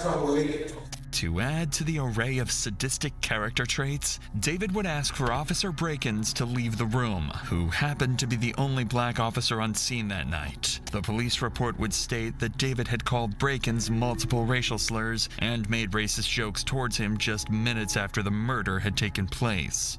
Tonight, at some of the shooting thing, or not a shooting thing, Hustling fan. Floor fan or van. Picked it up off the base and hit it in the side of the head with it. And then put the base in my neck and tried to choke me out of it. And when I got up, I collected these. I know what I did tonight, gentlemen, but the mother put his hands on my throat and I defended myself. Before I ask you any questions, you are here in handcuffs, so. Does that still bother you? Yes, sir. Which one? The left one. Left one still? Yes, it's really. Okay, hold on. You want to put a second set in there? Can you? Yeah, let's do that. Let's get a second set in there so it gets you a little more. Just give me a minute here, okay? David would demand his cuffs to be readjusted in order to continue the conversation. They would comply and move his handcuffs to the front of his body. But right when the conversation picked back up, David would start to show his true emotions. There's one gentleman by the name of Todd that, in fact, I don't know his last name, by the way. The second night I was there, Sunday night, Chris ran up on him. And I'm not going to do that Friday morning because I know what would happen to me. But you know what? All due respect. No, I mean, he ran up on him like, get the f*** out of my face, screaming at me, get the f*** out of my face. Because we had to go to the store because I wanted to get some groceries and stuff. Just bringing in, my share. And I called Todd and I said, would you mind watching my little girlfriend with my box? Yeah. Lily. I'm worried about her, by the way. We're taking care of her. We got an officer out there that's with Lily, so. Do not put her on the phone, please. They're taking care of her. She's my solution. Okay. No, I'm begging. Okay. I retired last year because of the cystoma on my back. Mm-hmm. I didn't have the heart to. I'm sorry. No, I know. No, sir. No, sir, you don't. I lost my wife, my mother, and all three of my dogs all within 3 months of 2008. My next door neighbor walked that box over to me in one hand and said, "You need a friend." And I said, "I do." So I certified her and trained her myself. Awesome. And she's in that apartment, but after the stomas appeared, I didn't have the heart to make it work. So I officially retired last year. She turns 12, Valentine's Day next year. While this has nothing to do with Christopher, it shows that David does have some carrying bones in his body. More importantly, now that he's in an emotional state, the detective wants to capitalize on this and try to get to the true reason why David murdered Christopher so brutally. You see what he did? Or tried to do. So how did you find the apartment? He advertised it online. I found it on, if I'm not mistaken, Marketplace. On Facebook Marketplace? Yes, sir. And where'd you move from, sir? I'm sorry. I'm worried about my little girl. I understand. She's all I have. I lost my wife after she passed. This fucker, he was a friend of mine, actually. I just want your two perspectives. I want to see the look on your face when I'm about to tell you what was asked of me. When I told him about losing my wife, he said, "What was the worst part?" I see it, and you're puzzled by it. I said, "The worst part of what? Losing my wife? You mean other than losing my wife? The worst part was the last 9 months. Just watching her with her dying, she was not able to even respond. And my best friend was the one that brought all that home to me. 43 years I've known this woman. She's the one that brought it all home to me about 6 years ago. We were talking on the phone, and I said, "Love you," good night. And she called me back and said, "God damn it, I'm still talking. What are you hanging up on me about?" I said, "What?" Then I said goodnight. She said, "But you didn't say goodbye." And just don't. Just sit there. Now you're getting it, aren't you? I never got to tell my wife goodbye. Because those last 8, 9 months, she was unable to respond. I didn't even realize I was doing it. But to this day, when I talk to you on the phone, I'm not going to say goodbye to you. I know what I did tonight, gentlemen, but I was attacked. And I'm not comfortable. It seems like David simply lost everything besides his dog. His wife, his mother, and his dog's passing. He felt like he had nothing left to lose. David used Christopher attacking him as fuel to take his anger out on the world. However, despite him willingly pouring his heart out to the detectives, he still feels the need to hold up on his self-defense claims. Fortunately, the detective has some tricks to try and whittle this claim down. He'd first start by getting a recollection of events that led to the murder. Yeah. How can I help you? So, tonight, let's, go back to 3, 4 o'clock in the afternoon. Okay. All right. Can you just kind of walk me through everything that led up to this? I can. About 3, 4 o'clock was about the time that he had come out. He has come out of his room? Yes, sir. Okay.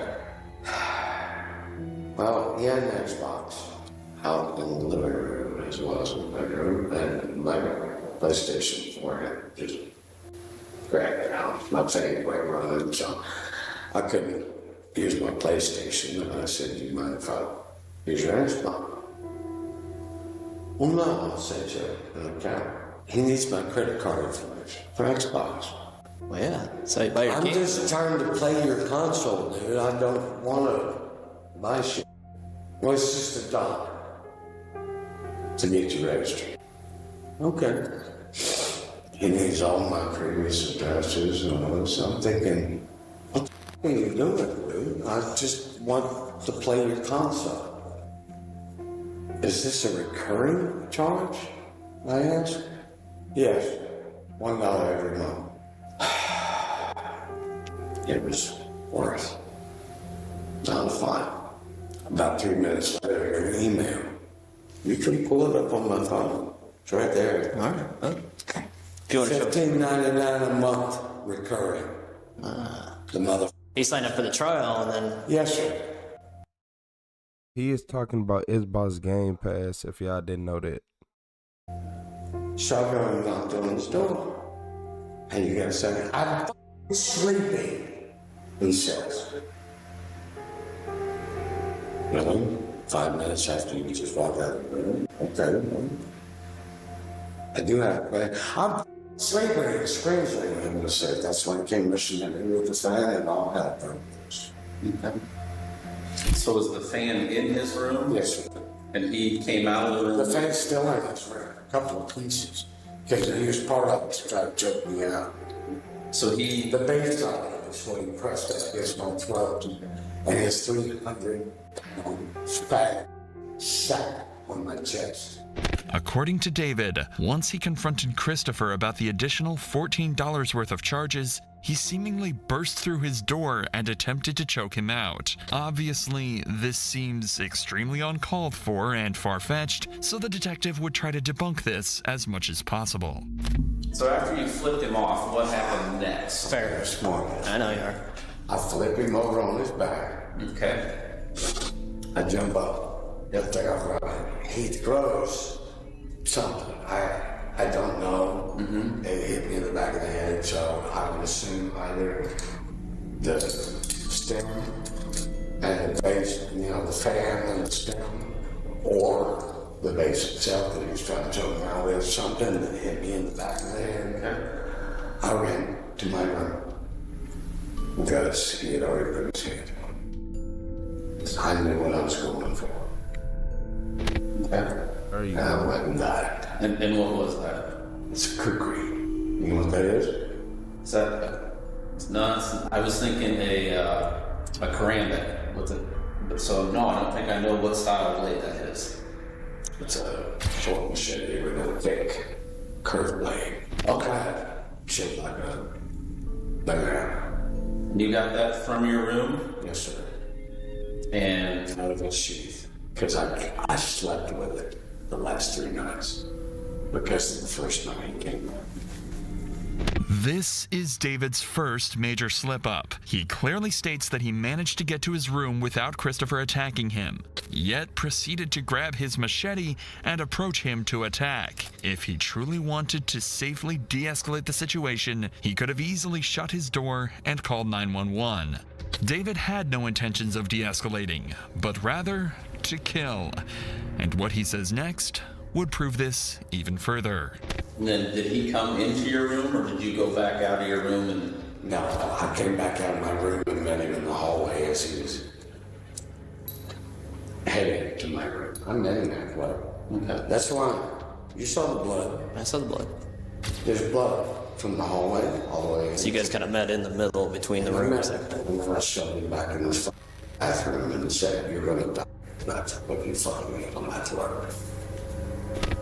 I'm already dying, Joe. From this tube in my hand, I don't give a f***. But I'm not going to let him put his hands on my throat and try to attack me.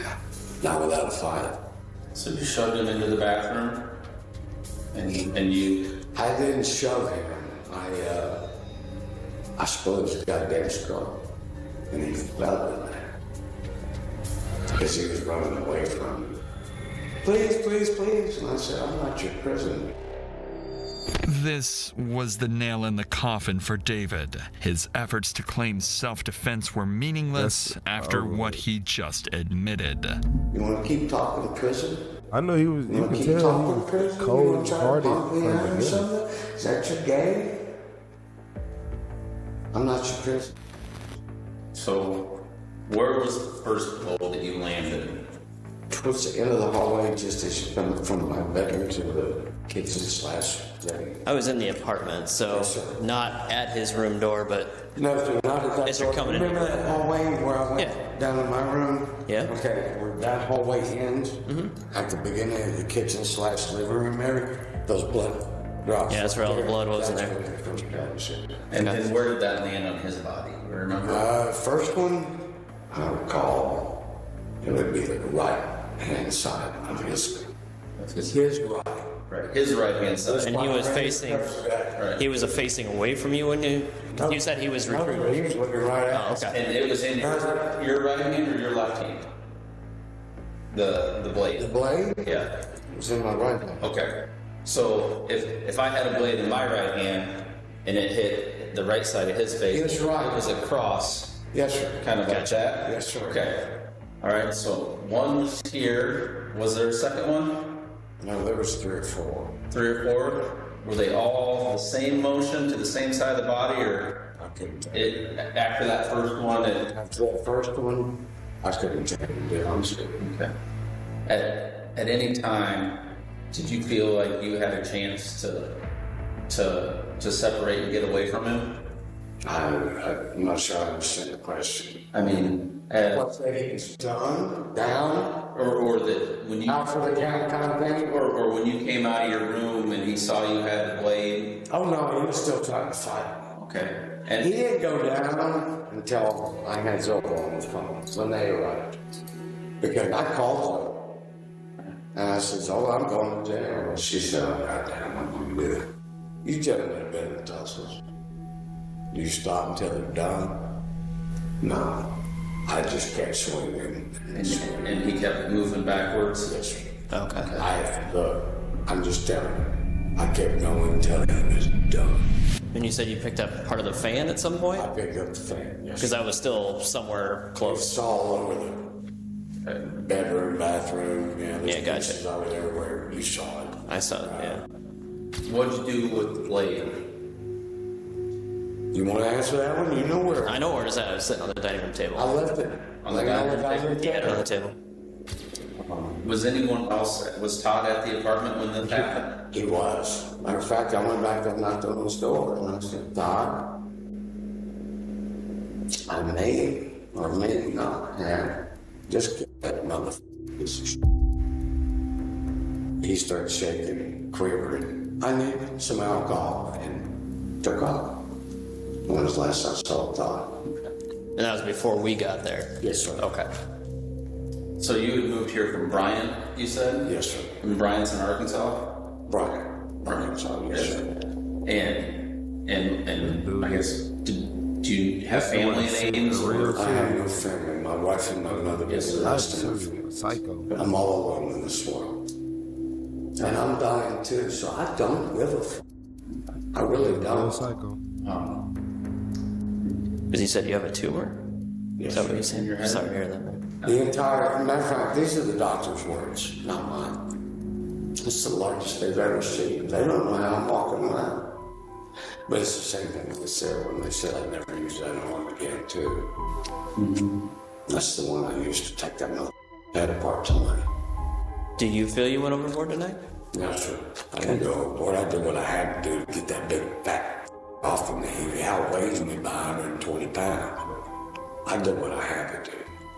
And this seemed to be all detectives needed as well. It was clear as day. David was a cold-blooded killer. Yes. However, as they were about to wrap up the interview, David would make one final chilling statement to everyone in the room.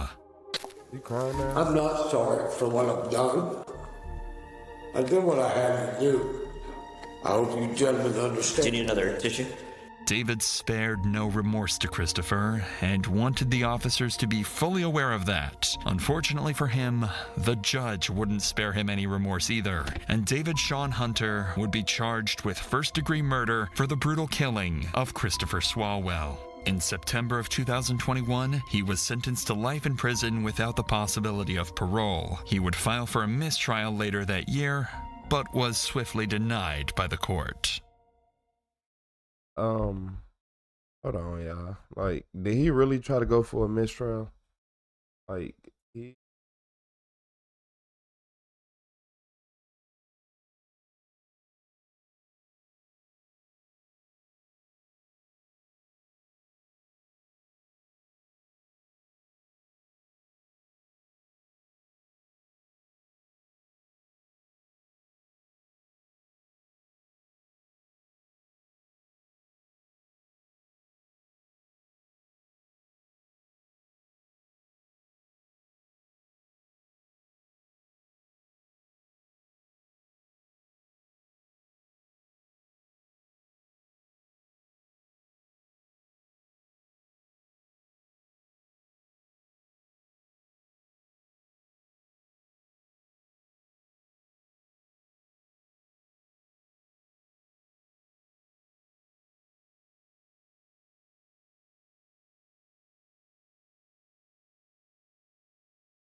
Hey, what's up, everybody? Look, this is the tragic death of Officer Daniel Kerstetter.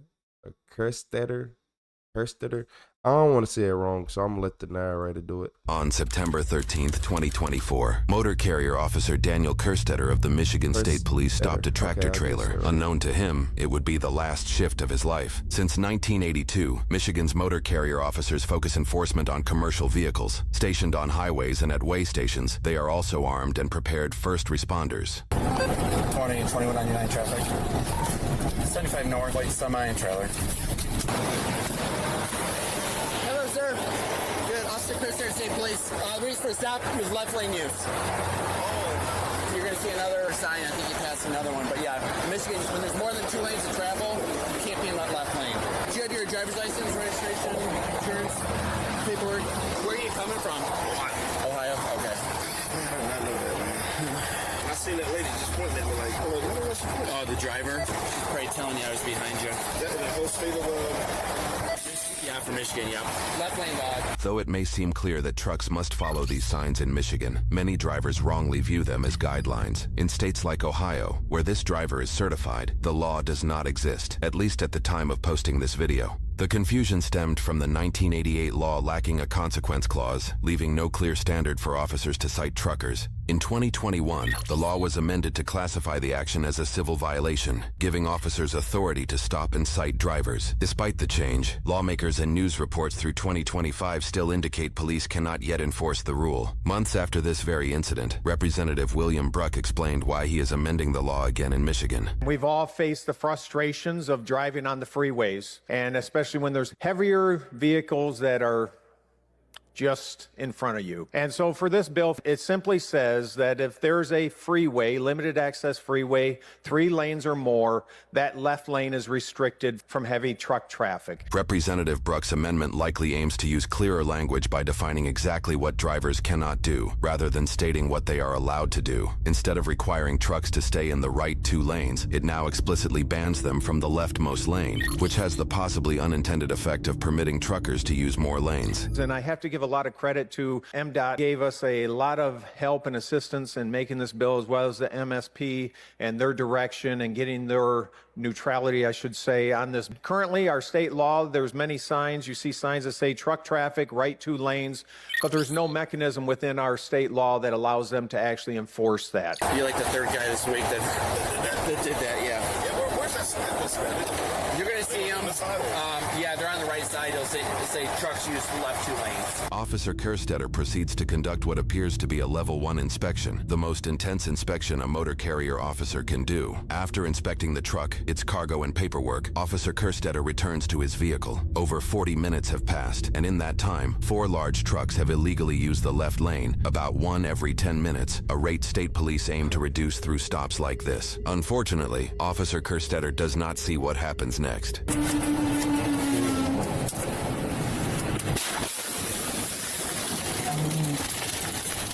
The crash is also captured by a civilian dash cam, footage we will break down later on. Immediately after the crash, multiple civilian drivers pull over to assist. About 3.5 minutes later, Motor Carrier Officer Sergeant Ramsden, who is Kerstetter's supervisor, arrives on scene. Left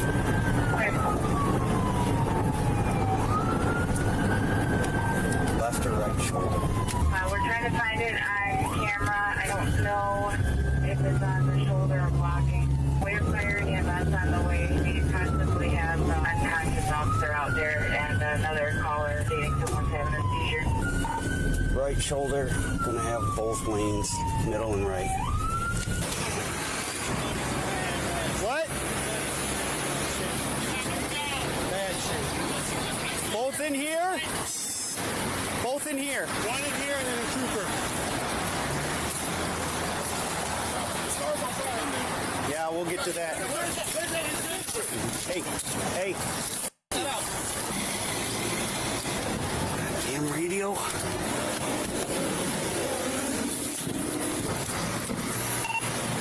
2291. I'm gonna need some EMS, and I'm gonna need it fast. Granite, we have fire and EMS on the way.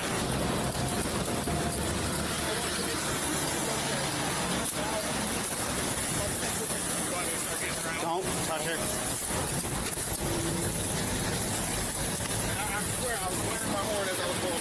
Can you guys just stand over on the shoulder for me, please? Can you stand on the shoulder for me? I don't need any explanation now.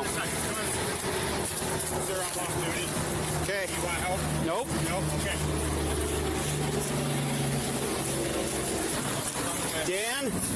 Dan, can you hear me? Dan, look at me. Dan.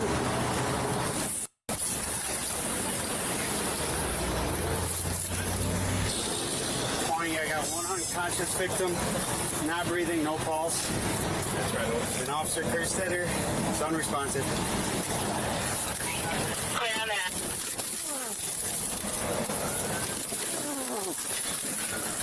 Dan.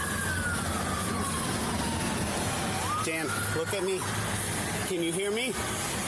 I'm gonna tilt your head up, okay, buddy? For the next several minutes, Sergeant Ramsden continues to communicate with Kerstetter, who is breathing but unresponsive. Stay with me, bud.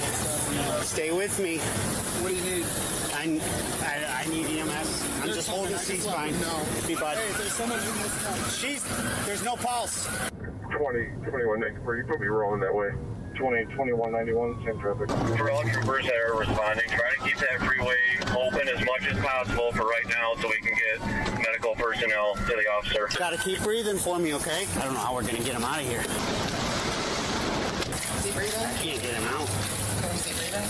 He's breathing. She's not. 20, we're gonna need fire for extrication. We can't get Officer Crisler out. Clear, fire and EMS are on the way. CPR is in progress. Hey! There's an AED in the back of my car. All right. Dan. Okay. You got nothing? No, her eyes are wide open.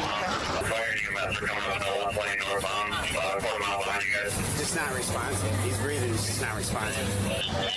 Where's your guys' fire extinguisher? That's starting on fire. I'll get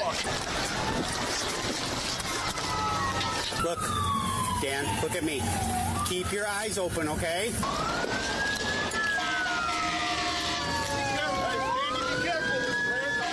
Great. Somebody fan that away. Hey, where's all the way? Emergency medical services arrives roughly 11 minutes after the crash. Seriously? All right, we gotta stop at the fire extinguisher for a minute. He can't breathe. No pulse, not breathing. He's still breathing, unresponsive. Can't get him out. Kerstetter, come on, buddy.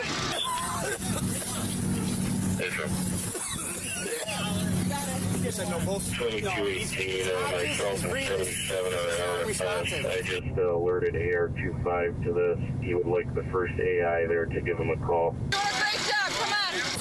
Stay away. I got him. Stay away. Come on, stay away. Stay away. How fast was that? Look at her going on.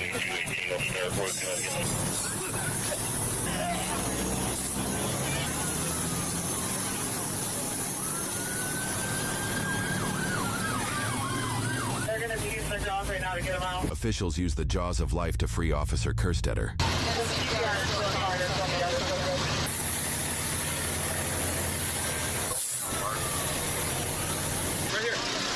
Can we get that rig up here? I'm good, man. I'm good, thanks. We did pull her out, but her eyes stayed open. We started CPR, but I had no pulse when I checked her. Okay. That's why I went to the other guy. Go, go, go, go. Go, go, go, go. Bring him right up here. Bring him right. And he's not going to get out that way. They're not. Bring him right up here. EMS. Come here. Come here. Come here. Bring him right up here. It's one of my guys, too. I supervise him. do you guys have a preferred hospital for your guys? Hold on, Dearborn. Dearborn? You don't know how to get there? I know how to get to Dearborn. I'm not better than receiving, though. As of right now, receiving, you're going to take this. If you're going to receiving, I know how to get, like, off the exit and everything. It's just getting into there. okay. All right. Do you need someone to take you? I mean, we're not going to wait. I mean, if they're going to fly, we'll escort you there if we have to. Dan, seriously? They're going to go to receiving with him. She's like, I don't know how to get her once I set out. We'll escort you.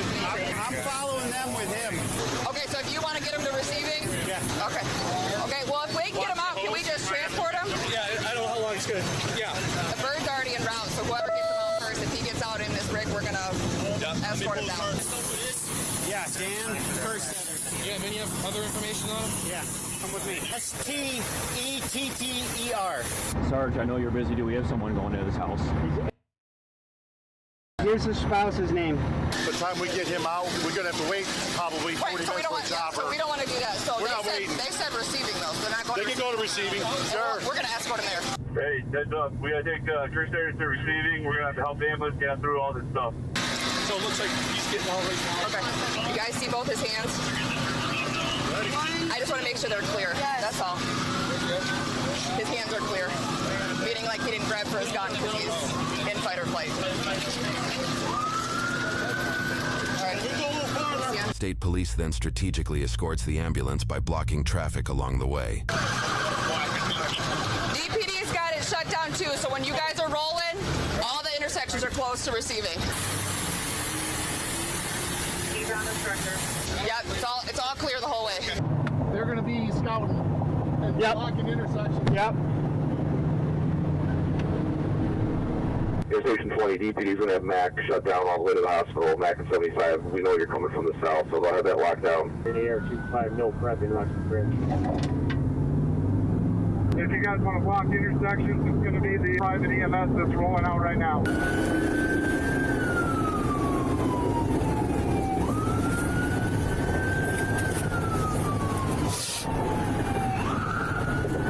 While Sergeant Ramsden helps escort the ambulance, Officer English stays on scene to gather more information. Go, go, go! Got it.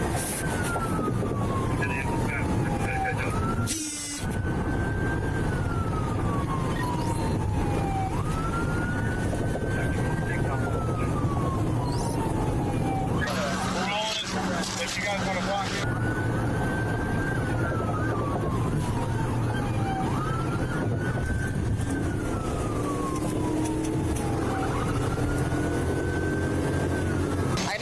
Other gun, that's what I was looking for. Doesn't matter.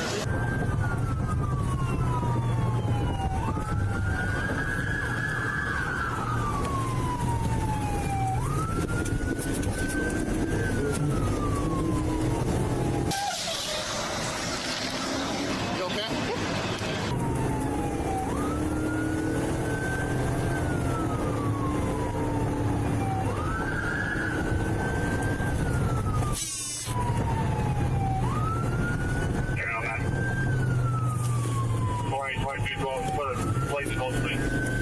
She didn't break at all. We had reports of her doing something. They said she was having a seizure. If that's actually what happened, or if it was after the fact. What if she was having a seizure? The whole like this is just straight. Gate number 4. Break. Can you run that, please? Number hour, please. Where's Kevin?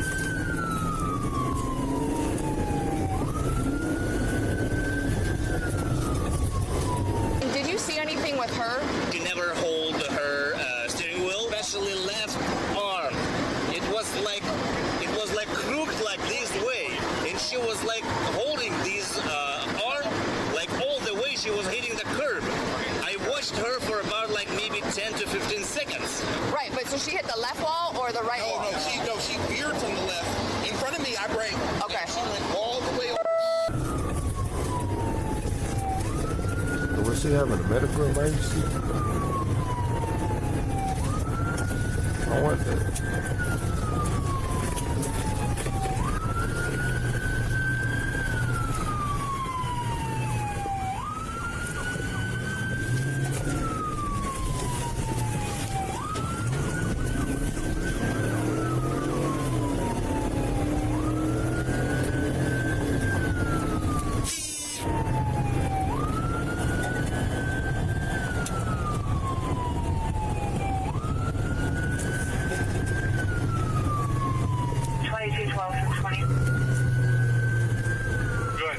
They get Kerstetter to the hospital just 35 minutes after the crash. Yeah, he's breathing, good breath signs, good heart rate, good pulse. Hey, well, we're at the hospital right now. He's in and out of consciousness. He was breathing when I got on scene. Hold on, let me calm down here. Kerstetter's car is just squished. The rear of the car was to the back of his seat. I couldn't even associate where his seatbelt was. He couldn't keep his eyes open. I still keep the emergency records for all my guys in my OneDrive. I knew that would pay off someday because I had all his information, including his blood type. The weight responsible. So you just wanted to because he like squish his skull in the back right here, so unless that's just like tissue or something? I don't know. The rear of his patrol car was right behind his head, so... Despite early hopes, Officer Daniel Kerstetter passed away 2 days later after his family chose to end life support and donate his organs. Reports show the woman in the white SUV likely had a seizure before the crash and died on impact. The driver was on a video call at the time with her phone mounted. Through the call, her friend witnessed her eyes roll back before she began shaking and crashed. The friend ended the call, dialed 911, and then contacted the woman's husband, who later arrived at the scene. Her husband's on his way here from Southgate, trying to get through all this traffic. I don't know if you guys lost. I don't know what he's driving. I don't know if he's going to try to flip around and hop the wall or whatnot. Southgate has him stopped? Southgate PD's got it directed. Okay. I know. I'm gonna talk to you, okay? But I want you to take a deep breath first. In short, police reports indicate the at-fault driver's husband noted she was on some sort of medication, though details remain private. So, what I'm gonna do is I actually want you to go to the hospital so that you can speak with my officers directly that are there, okay? I'm gonna preface this with drive safely. The woman did not survive the crash. A blood test showed no alcohol or drugs, and her identity has not been released. Dashcam footage collected post-incident shows a white SUV driving erratically for about 40 seconds before crashing into the cruiser.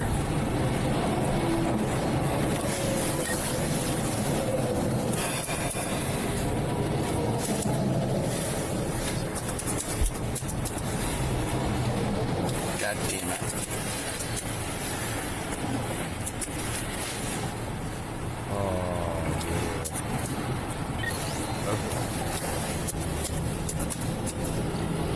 Oh, man. He passed out her foot on the accelerator.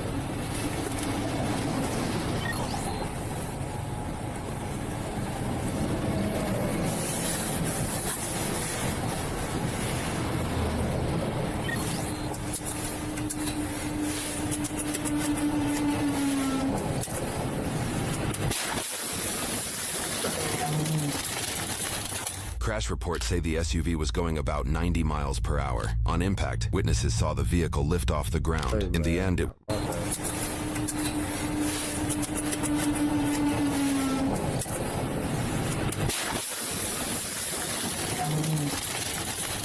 Crash reports say the SUV was going about 90 miles per hour. On impact, witnesses saw the vehicle lift off the ground. In the end, it was deemed an accident of unfortunate circumstances, and no criminal charges will be filed. Kerstetter's funeral revealed more details about his life, family, and dedication to the force. His pathway to law enforcement and to the MSP was unique, given the fact that he was in his early 40s. It is unfortunate that his call of duty was cut way too short at the age of 45 and just shy of 2 years of service.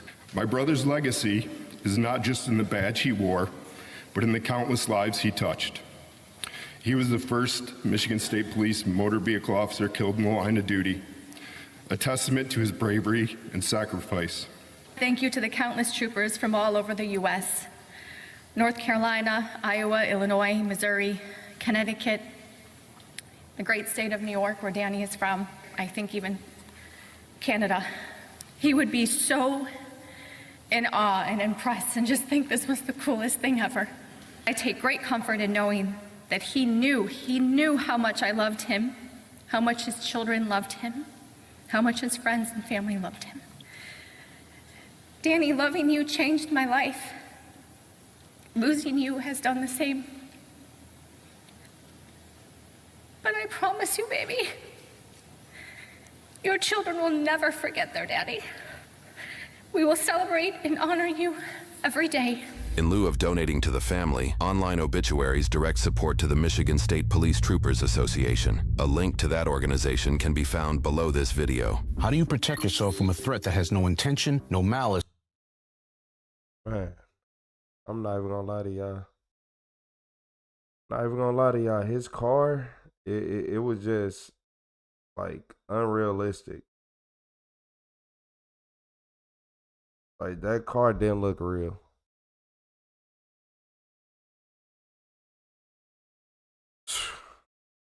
Phew. I ain't gonna lie, I thought she had a seizure. Cause people like, oh, she was driving kind of crazy, this and that. I'm like, it sounded like she was having a seizure by the way y'all describing it. And that's why I said, imagine if she had a seizure. And yeah, that's what ended up happening.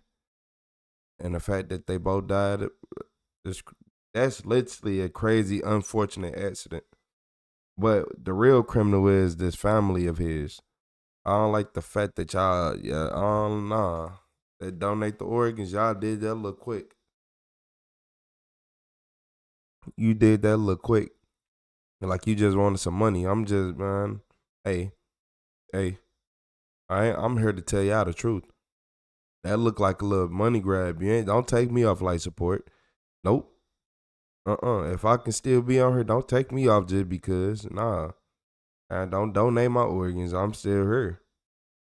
I still need them. Like, stop playing.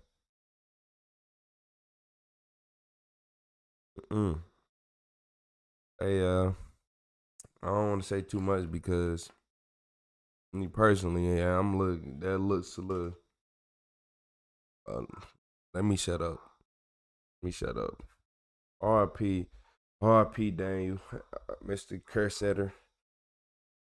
RP Mr. Daniel Kerstetter. Condolences to you.